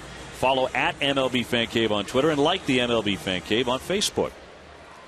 MLB.TV Premium is the #1 live streaming sports service. Watch every out-of-market game live in true HD on over 400 devices. Visit MLB.TV for details. John Kruk, Dave O'Brien with you alongside Doug Glanville, who's working both the dugouts and sidelines tonight. As we go on to the 7th inning, Brandon Moss leading it off against Mike Minor, who has allowed a solo home run to Nate Fryman and nothing more than that. Total of 3 hits against him. You know, here's the shift again. You see Chris Johnson, the third baseman, moves over to where a second baseman would play a right-handed pull hitter. And second baseman Phil Goslin is out in short right field as the short fielder, and of course you leave the guy with the most range over him as the lone man on the left side of the infield. 1-2. I would think with 2 strikes, down 2 runs, that Brandon Moss, you would hope he'd be able to hit a ground ball to third base. Against Kansas City, he bunted against the shift, but down he goes on strikes here, a swing and a miss. Minor continues to impress. I love what Mike Minor's doing with his fastball. It's not overpowering, but he's pitching up in the zone quite a bit to the Oakland hitters. And, you know, with 2 strikes, that pitch is way out of the strike zone. But once you've seen an array of off-speed pitches, that fastball looks pretty good coming in there. He didn't miss the fastball. Fryman did not. Home run in the second and went 459 feet. Since then, he's hit into a double play. And since that homer, it's led off the second inning, Minor has allowed 1 hit. And that was the Simmons miss on the ground ball. They called a base hit, which we thought certainly should have been an error. Even John Kruk, a hitter by trade, thought it should have been an error. I'd have felt like I was getting a gift there if I hit that one.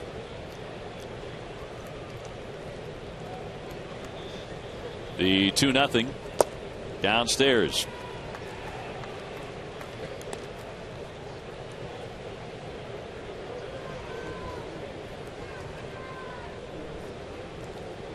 A's have dropped 4 in a row, 6 out of 7.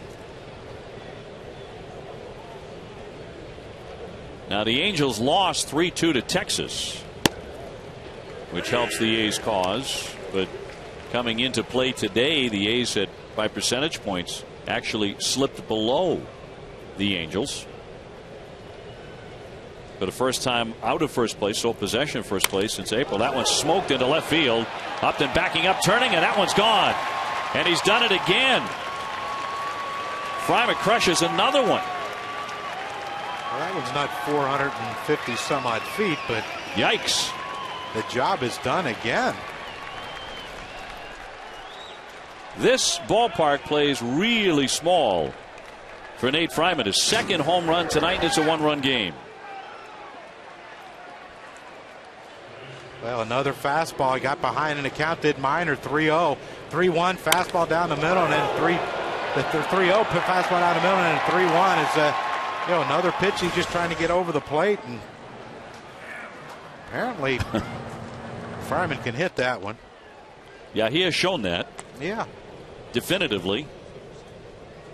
And the thing is, he's versatile with it. He can hit it to center and to left.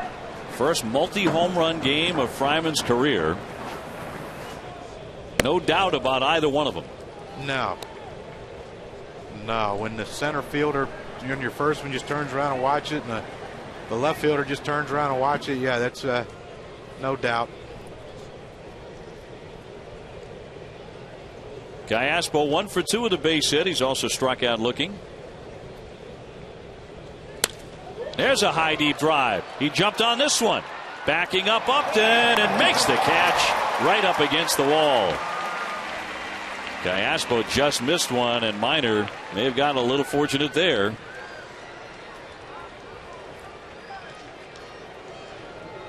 A little A little fortunate, but here's a 3-1 pitch. It's just a hanging breaking ball, 83 miles an hour, just begs to be hit. And then the pitch to Kayaspo was just away enough that he caught it off the end of the bat. Just enough to keep that ball in the ballpark.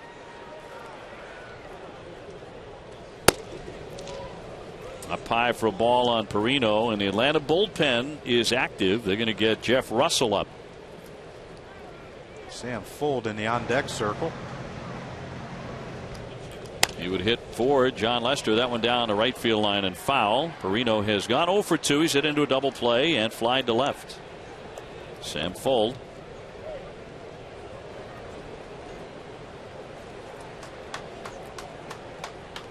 Interesting they put Sam Fuld in. 2 outs. You're looking for some power with 2 outs if Perino gets on base. Minor at 108 pitches. His season high is 110.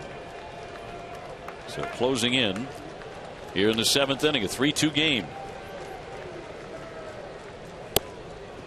2-2.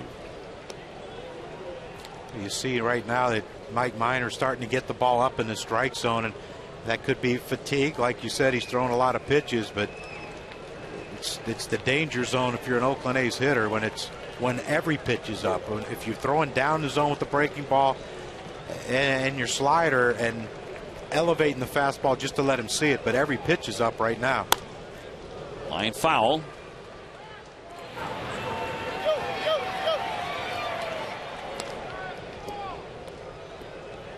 Now the A's bullpen also starting to move around.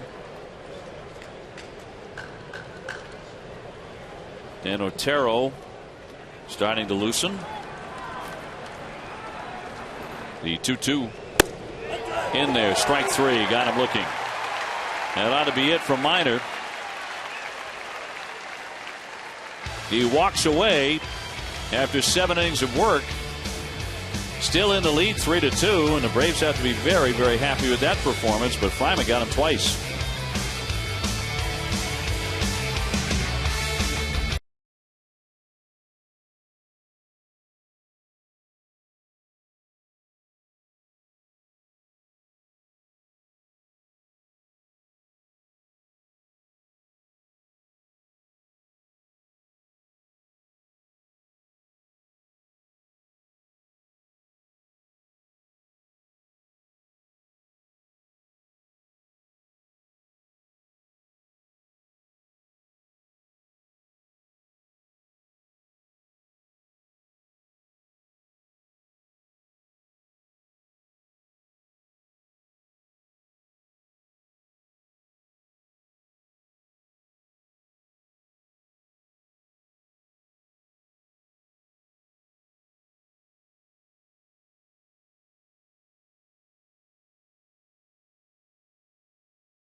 ESPN Sunday Night Baseball presented by Taco Bell is brought to you by Dick's Sporting Goods. Visit ESPN Fan Shop powered by Dick's Sporting Goods for your officially licensed fan gear.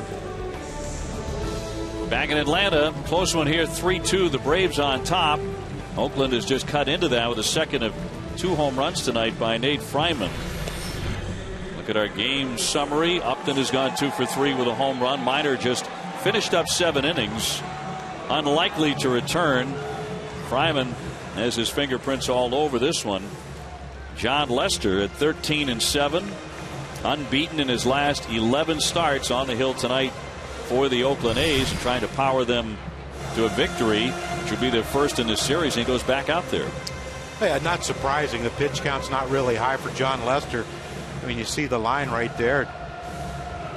Well, besides Justin Upton, really, they had a couple hard hit balls, but really nothing that he has had to high stress pitches. So bottom of the 7th coming up. It'll be Johnson, Gaddis, and Simmons. And you know that the 9th hitter's leading off the inning for Oakland, so regardless of how this inning goes, this is his last inning.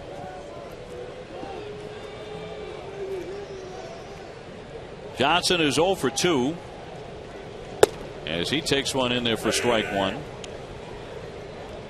Lester has addressed recently a possible return to the Boston Red Sox after the season is over as a free agent.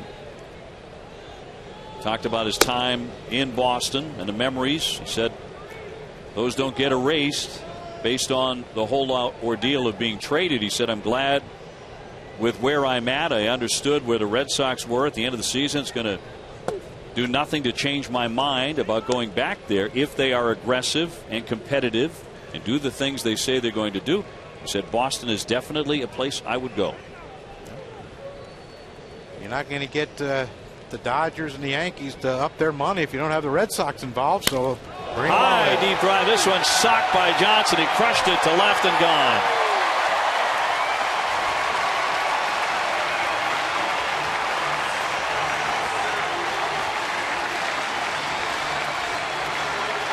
Chris Johnson with his 9th.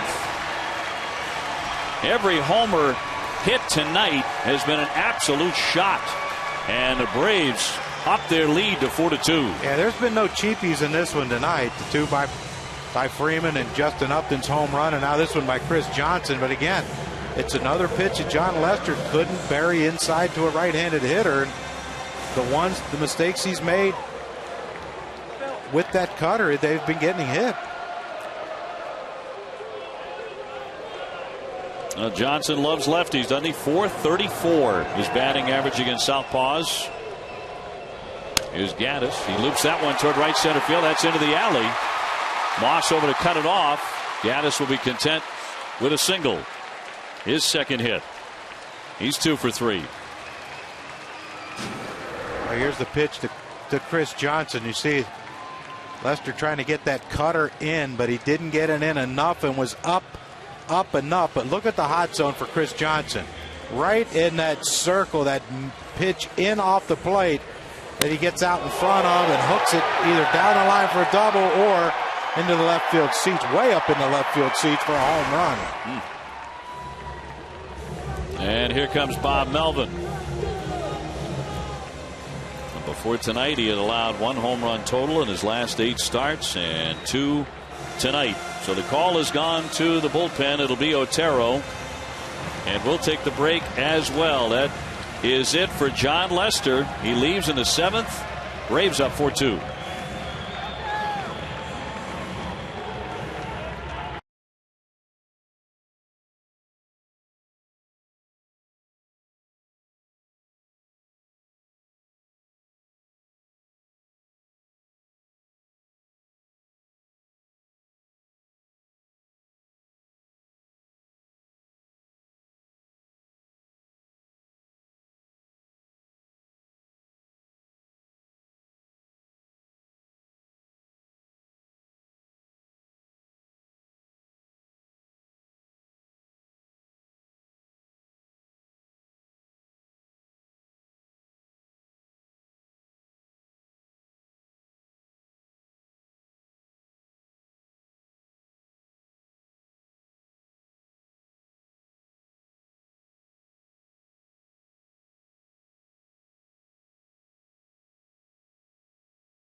John Lester's night is over. He does not get out in the 7th, and he's down 4-2 as he gives way to the bullpen. And Dan Otero celebrates Sunday all season long with special ticket offers.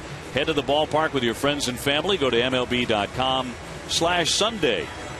Follow every Major League Baseball game with MLB.com at bat for your mobile device. Get scores, stats, highlights, and more. Text at bat to 31826 or just visit MLB.com for details.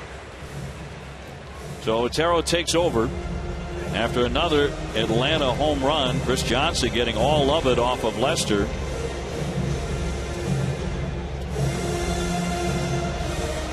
Well, they gave up the 2 home run shots, and they were shots. Yeah, no question about it. And the first one by Justin Upton, not a bad pitch, but not buried like John Lester wanted to on an 0-2 pitch. Still got it up enough in the strike zone that Justin Upton could get to it and get to it quick. And then this pitch to Chris Johnson, another cutter in off the plate but up. And Chris Johnson, you talked about it, Dave, how he hits off left-handed pitchers, and got one right in his wheelhouse and hit a laser up into the left field seats. 55th appearance for Otero and a 2.36 ERA. He has the most ground ball outs among all major league relievers. Well, and this is a situation where even though Evan Gattis can't run, maybe with Simmons' ability to put the ball in play, maybe you might want to start the runner to stay out of a double play here. Nobody out. Simmons up and checks. It's in tight for a ball. He's hit into a double play and lined out hard to third. You want to stay out of a double play here. You're going to pinch hit for Mike Minor, apparently. I mean, it looks like they still have action in the bullpen, so you would imagine Mike Minor's day's done. You know, if you can get to that pinch hitter spot with the runner in scoring position.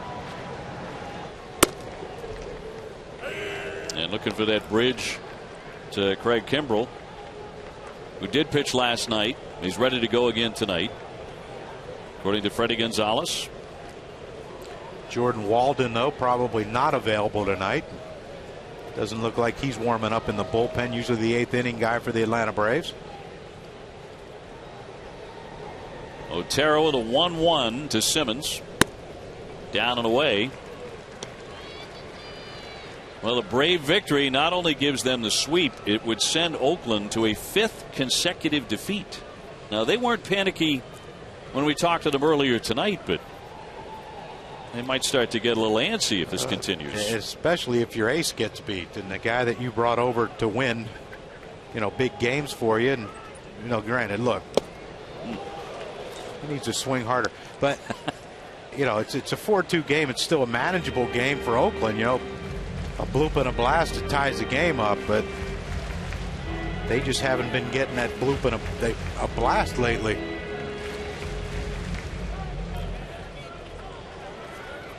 Look at those standings. At the moment, given the fact the Angels lost to Texas. It was on a walk-off. That one sliced foul out of play by Simmons.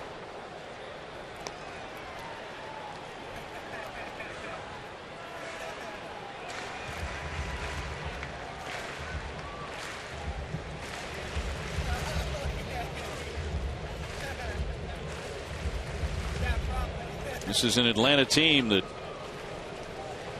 if they get to postseason play, who knows what they're capable of doing, because they can get so hot. They can also be stone cold.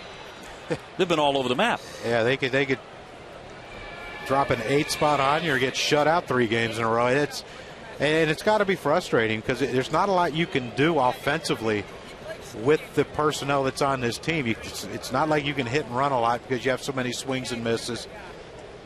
Freddie Gonzalez just, you know what, boys, here's the lineup, go play and do what you do. Freddie is a very patient man.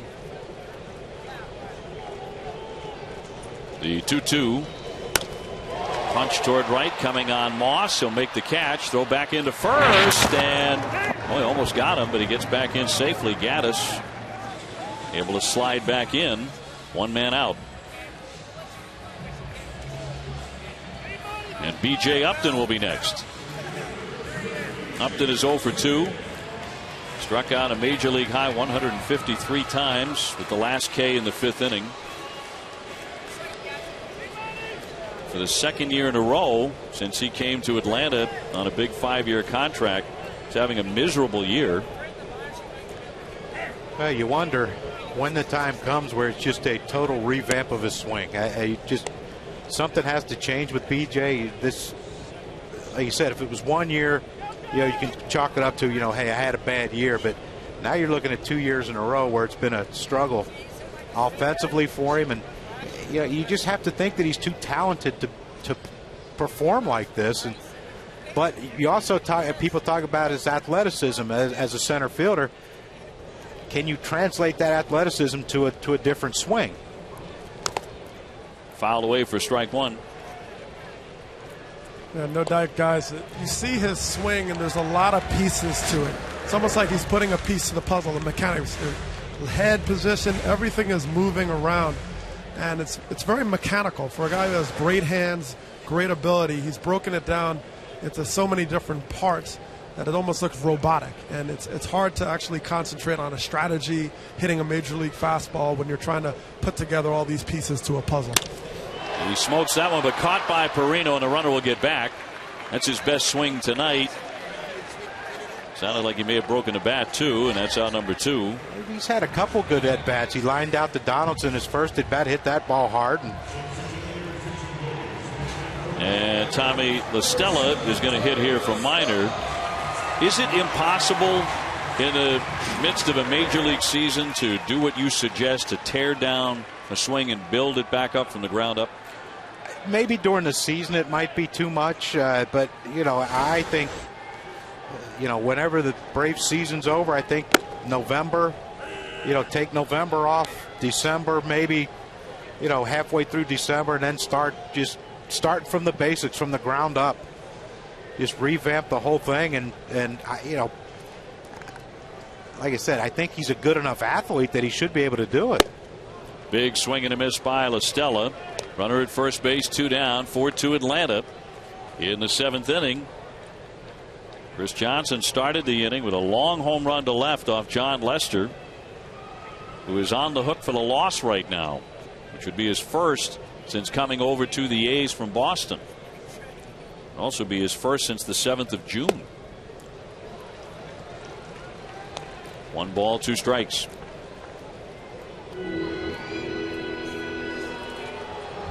Jason Hayward on deck.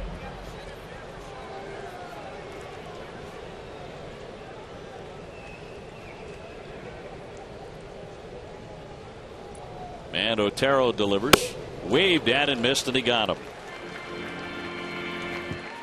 But the Braves get on the board again. Johnson got all of his. No question about it. His 9th home run of the season, connecting off Lester. 4-2 Atlanta.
ESPN Sunday Night Baseball is presented by Taco Bell Breakfast. Wake up, live Moss. Turner Field in Atlanta. So far, a very good night for the Braves. They're on top 4-2. Anthony Vivaro is coming out of their bullpen and looking to bridge it to the 9th inning, and one of the great closers in the game. Been a low hit night, a total of 10 hits, and Atlanta has 6 of them. Yeah, Atlanta has 6 of them, but 2 big ones that really counted were the Upton home run and the Chris Johnson home run. Vivaro, a 6-footer, 190 pounds, 29 years old. He's working a lot with a 2.91 ERA. And here's Sam Fuld to hit in the pitcher spot.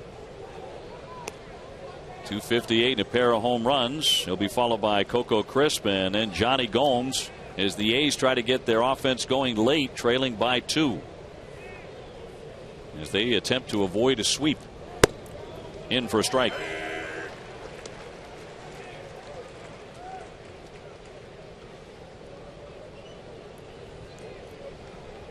It's a big hitter right here. You got the run back. Now you have your 2-run lead.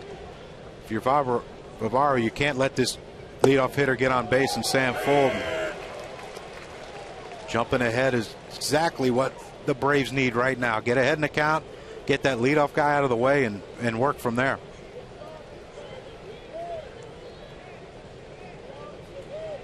Coco Crisp on deck. Too high as that was overthrown.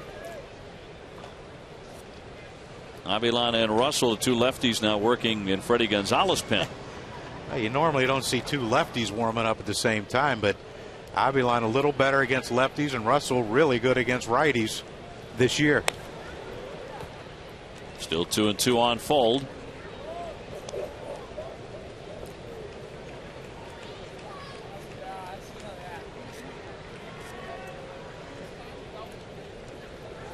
Mike Minor in line for the win. Braves look like they are getting him figured out again. They have to be very excited about that. That one toward the alley. That's a gap shot by Fuld. Onto the grass and misplayed by B.J. Upton. He's rounding second. Fuld hitting for third, and they're not going to get him. And Fuld is on. B.J. Upton had trouble with that in center field. At best, it would have been a double. It was going to be a double either way with the speed of Sam Fuld, but it looked like to me when you're watching this play live that B.J. Upton just kind of overran the ball and looked like he couldn't slow up, and once he overran he tried to barehand it, and of course that gets by him, and luckily Jason Hayward was backing him up to keep Sam Fuld at third. Nice 7 errors in center field. Another one here, a double and an E8. And here's Coco Crisp. He's doubled, grounded out, and lined out. 1 for 3. I always have a theory about being aggressive in the outfield. And when a ball is a sure double, when you try to turn it into a single, you turn it into a triple. And that's exactly what happened. He's very aggressive. He tried to barehand it to try to make that one throw and try to get Fuld. He was already a double. You got to let it go. Otherwise, the guy gets the extra base and ends up standing at third base. A's looking for their first hit with a man in scoring position. They're 0 for 5 tonight.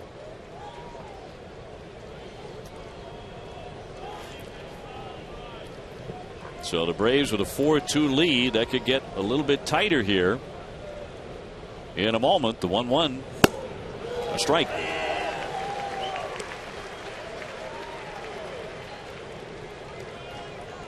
It's a tough pitch right there by Vivaro. Greg Maddux, 2-seamer that runs in, starts off the plate in, makes you flinch just a second, and once you flinch you can't pull the trigger, and it comes back for a strike. And I would think I'd feature that one again. Popped up third base side. Johnson near the seats and can't get to it. 1-2 on Coco Crisp.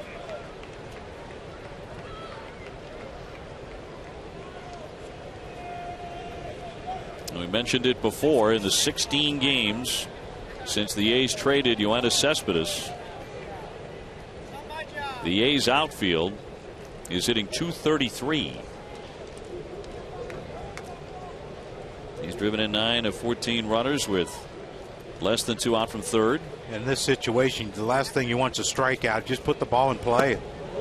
Hit a grounder up the middle, or grounder to the middle infielders, or really any infielders, as deep as they're playing, as fast as Sam Fold is at third base. Just put a ball in play and you're going to score a run.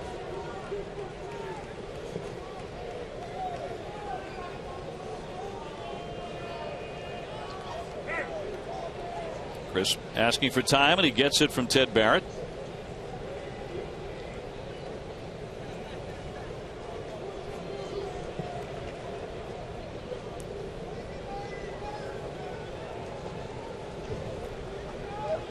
The 2-2 home. Fought that one away foul. Minor pitched very well for 7 innings tonight, and he can gain the win for Atlanta. I think Favara's throwing enough pitches inside right now that if he can throw something off speed away, could have Coco Crisp way out in front of it. He's already sped his bat up inside the last 2 pitches. The 2-2 again. Fastball a little up, 95. Good take there by Coco Crisp. 3-2 the count.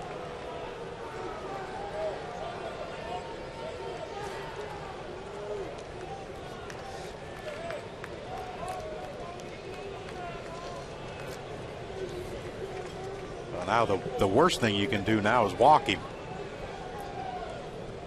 See Vogt on deck because that's power. Fly to left, driving back Upton. He'll make that catch, tagging up. Here comes Fold, and he is in to score. So it does tighten up, and now the A's are down 1 here in the 8th inning. Coco Crisp with the RBI and a sacrifice fly. And Vogt swinging a bat in the on-deck area. He's busted out of a recent slump. He's been a hot hitter. So here he comes being announced.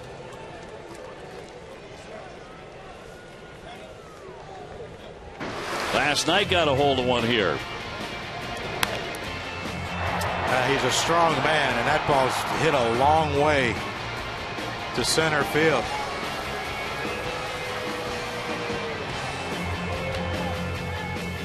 A right-hander will be left on to face him, and that's in there for a strike. I think this tells you what Freddie Gonzalez thinks of his left-handed relievers right now. Avilan's been struggling. Russell's better against righties than he is lefties. You know, the normal thing would be was to bring in a lefty right here, the conventional matchup. But Liner slicing. Here comes Upton to make the catch. They're 2 down. Yeah, he had not 1 but 2 of them warming up. Here comes Freddie. So now he'll make the move with Donaldson coming up. And we will take the break as well. Close one here, 8th inning, 4-3 Atlanta.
Welcome back to Sunday Night Baseball, presented by Taco Bell. 4-3 lead for Atlanta over the Oakland A's. Great to have you with us, Dave O'Brien, John Kruk, and Doug Glanville.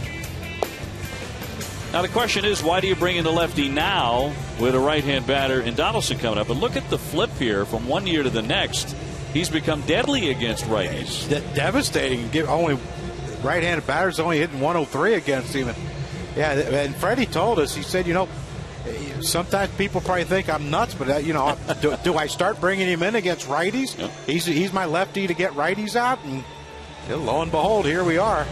Bavaro pitches to the lefty Vogt, gets him out, and now the lefty's going to pitch to the righty Donaldson. It's mass confusion, Dave. This is the way it is for the Atlanta Braves these days until they get to Kimbrel in the ninth. I think it also speaks to the fact that they really don't have a lefty in their bullpen who can get lefties out just yet. And they better find it. There's some pretty good left-handed hitters down the stretch for the Braves. Now the base is empty, 2 down. Look at all those home runs against lefties for Donaldson. 13 of them. That's the most in the major leagues.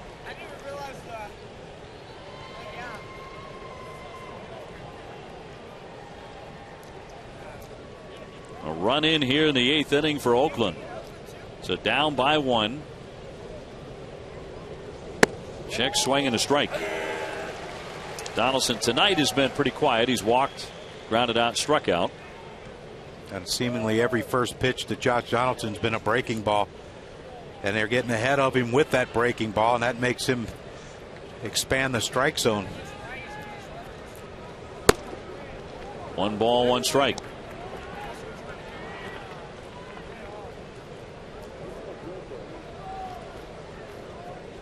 It's a big park, but it is played pretty small tonight for some home run hitters. And for the A's, particularly Nate Fryman, who's hit 2 long shots.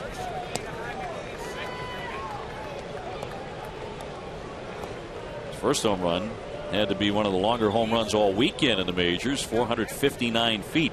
It was so long they had to recalculate it and add 8 feet to it. And once they did the math. The 2-1.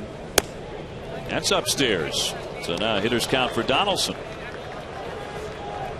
I know it sounds crazy, 3-1, but the only pitch that James Russell's thrown for a strike has been the breaking ball. And if you're Josh Donaldson, you have to think, okay, if I'm going to sit on one or the other, I might sit on breaking ball right here.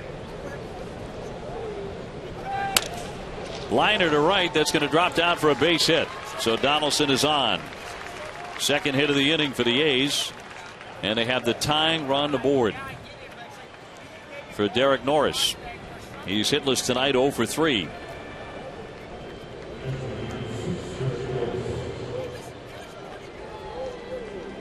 Norris is lined to third, grounded to short, struck out looking. 352 off lefties. And against this pitcher, against Russell, 1 for 2 with a home run.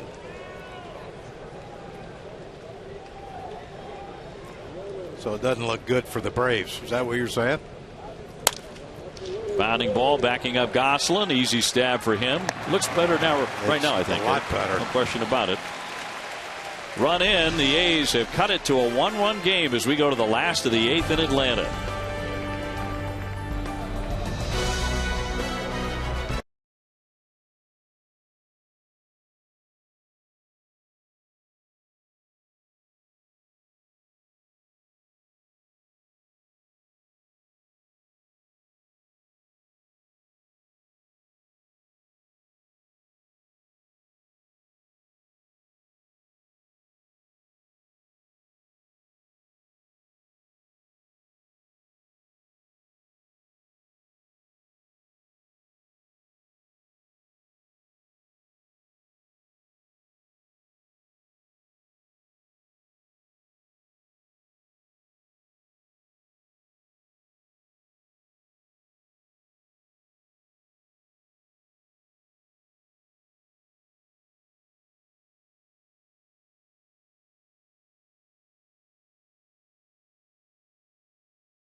ESPN's Major League Baseball coverage continues with a Wednesday night doubleheader. First at 7 o'clock on ESPN2, it's the Angels heading to Boston, take on the Red Sox. Then at 10 on ESPN, the Padres are in L.A. to battle the Dodgers. And on Sunday night, it's the Angels and their West rivals, these Athletics. Sunday Night Baseball presented by Taco Bell. Several changes here now for the Oakland A's. Moss has moved over from right field to left. Vogt is now in right field. And O'Flaherty is the new left-hander on the mound for Oakland, taking on Jason Hayward, and he deals strike one.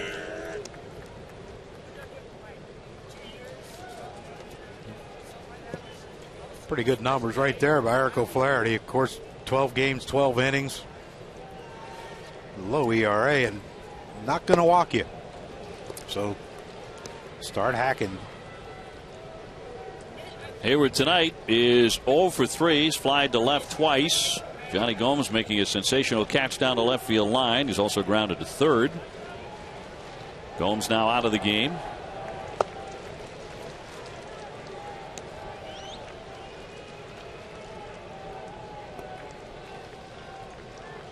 Top of the order here for Atlanta. Gosselin and Freeman to follow in the bottom of the 8th.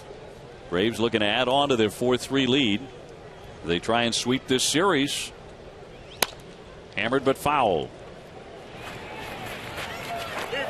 Craig Kimbrell, the closer, 36 saves and counting, is up and warming for Atlanta. That's been pretty much game over when he comes in, although letting in some base runners. In there for strike 3, and Hayward knew it as he walks away. 0 for 4 tonight. He fans one away.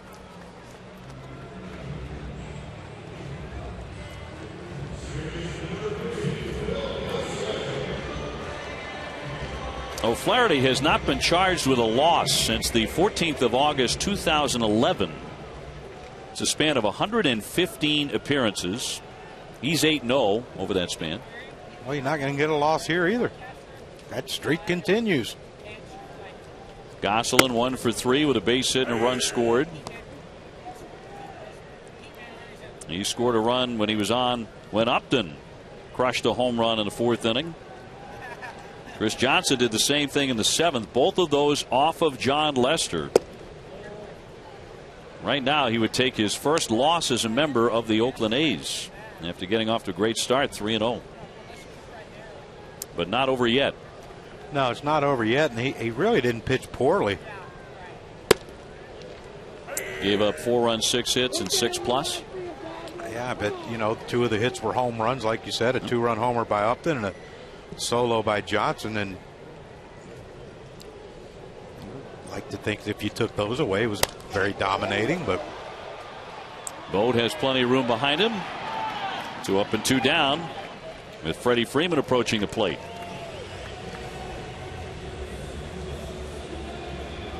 Freeman tonight 0 for 2 with a walk.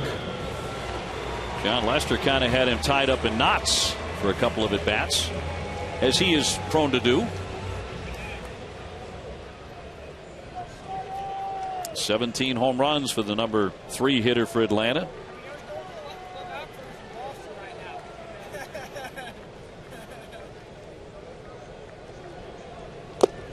Foul tipped into the mid for strike 1.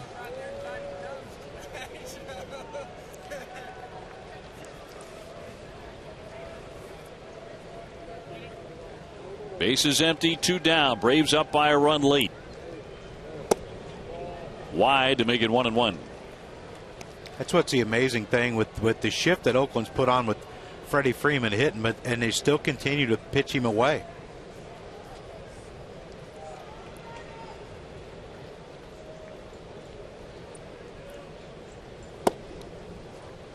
Would not chase. 2 balls, 1 strike. Freeman in the last 10 games, John, as you pointed out earlier, swinging a great bat, hitting .472. Yeah, I think O'Flaherty right here might throw the breaking ball. He missed with 2 fastballs after first pitch breaking ball. Slicer foul, 2-2. I'd have been late on that one also.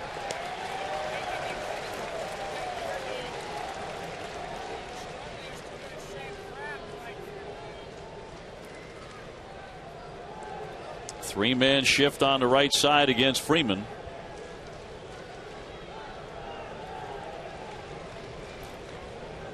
And a 2-2. Punch foul again. It seems like a concerted effort from Freddie Freeman. He's been behind seemingly every fastball he's seen in this game tonight, but it seems like to me he's trying to hit the ball the other way against that shift. Up and in, 3 balls, 2 strikes. Justin Upton, who's had a good night with a 2-run homer and a single, is on deck. And the payoff pitch from the lefty. High chopper, first baseman. Fryman there to tap the bag to get the out. And that retires the side, so it is on to the 9th. Atlanta still on top here. 4-3, the doo-ups, Moss, Fryman, and Callaspo. Fryman, of course, has had a huge night already tonight with 2 long blasts. This one to center in the second inning, 459. This one a little shorter than that, but still an absolute blast to left. But here comes Craig Kimbrell, one of the great closers in the majors. Coming on to close this one out, 36 saves. The fans love the sight of him here in Atlanta.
Tomorrow night, ESPN brings you Monday Night Football preseason coverage. The Redskins, Robert Griffin III looking to bounce back. Johnny Manziel and the Browns looking for a win on the road.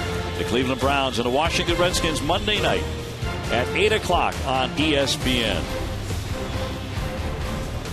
Kimbrell, the flamethrower, out of the bullpen for Atlanta. He's the Braves franchise record holder for saves.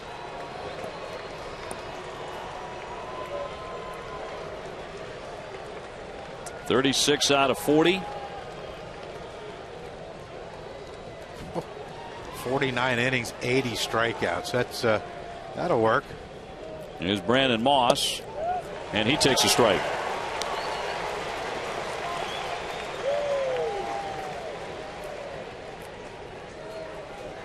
Josh Reddick is on deck, and he would hit for Fryman.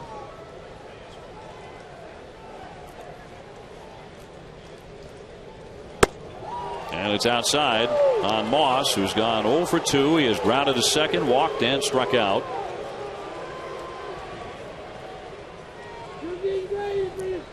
Braves trying to make it a 3-game sweep over an A's team that came to town with the best record in the majors. Rattle foul, 1-2. A little 88-mile-an-hour breaking ball that Kimbrel features. That's makes it fair, doesn't it? 98, 88, that 10-mile differential. Yeah.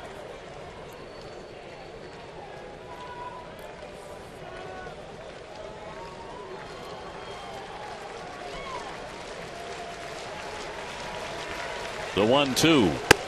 Got him. At 98. 98 paint. I mean, that's kind of not fair. And there's Bob Melvin trying to get Reddick back into the dugout. There's a sequence right there. First pitch fastball 98, and he goes away at 99. Then the hook gets Moss out in front, fouls it off, and then that.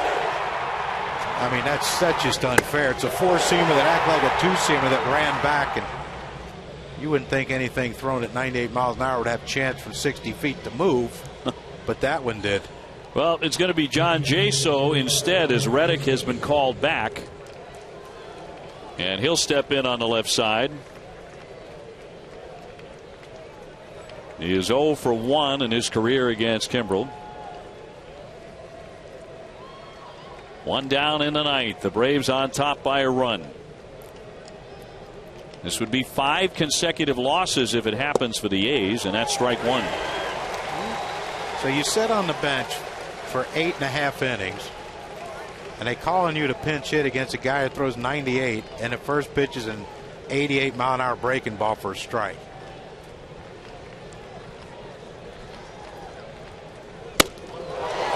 And then 99. Sounded 99. It was sounded hard, and it was by John Jaso. Pretty good fastball hitter.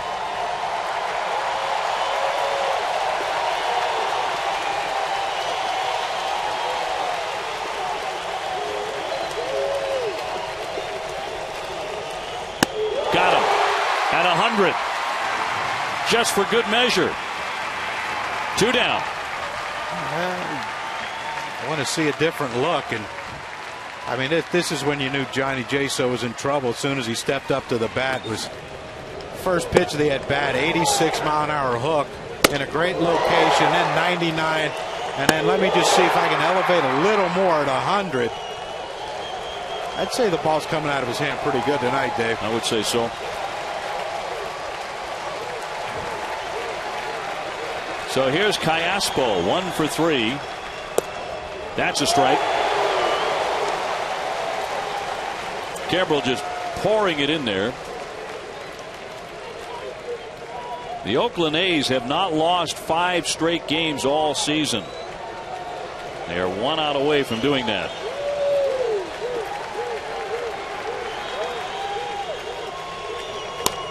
Chopper to short. The Gold Glover Simmons. And that's the ball game. The Atlanta Braves have swept the Oakland A's. They beat them 3 straight here at Turner Field. The up and down season continues for Freddie Gonzalez and the Braves, but they're up again. John Lester suffers the loss. His first since the 7th of June, his first as an Oakland A.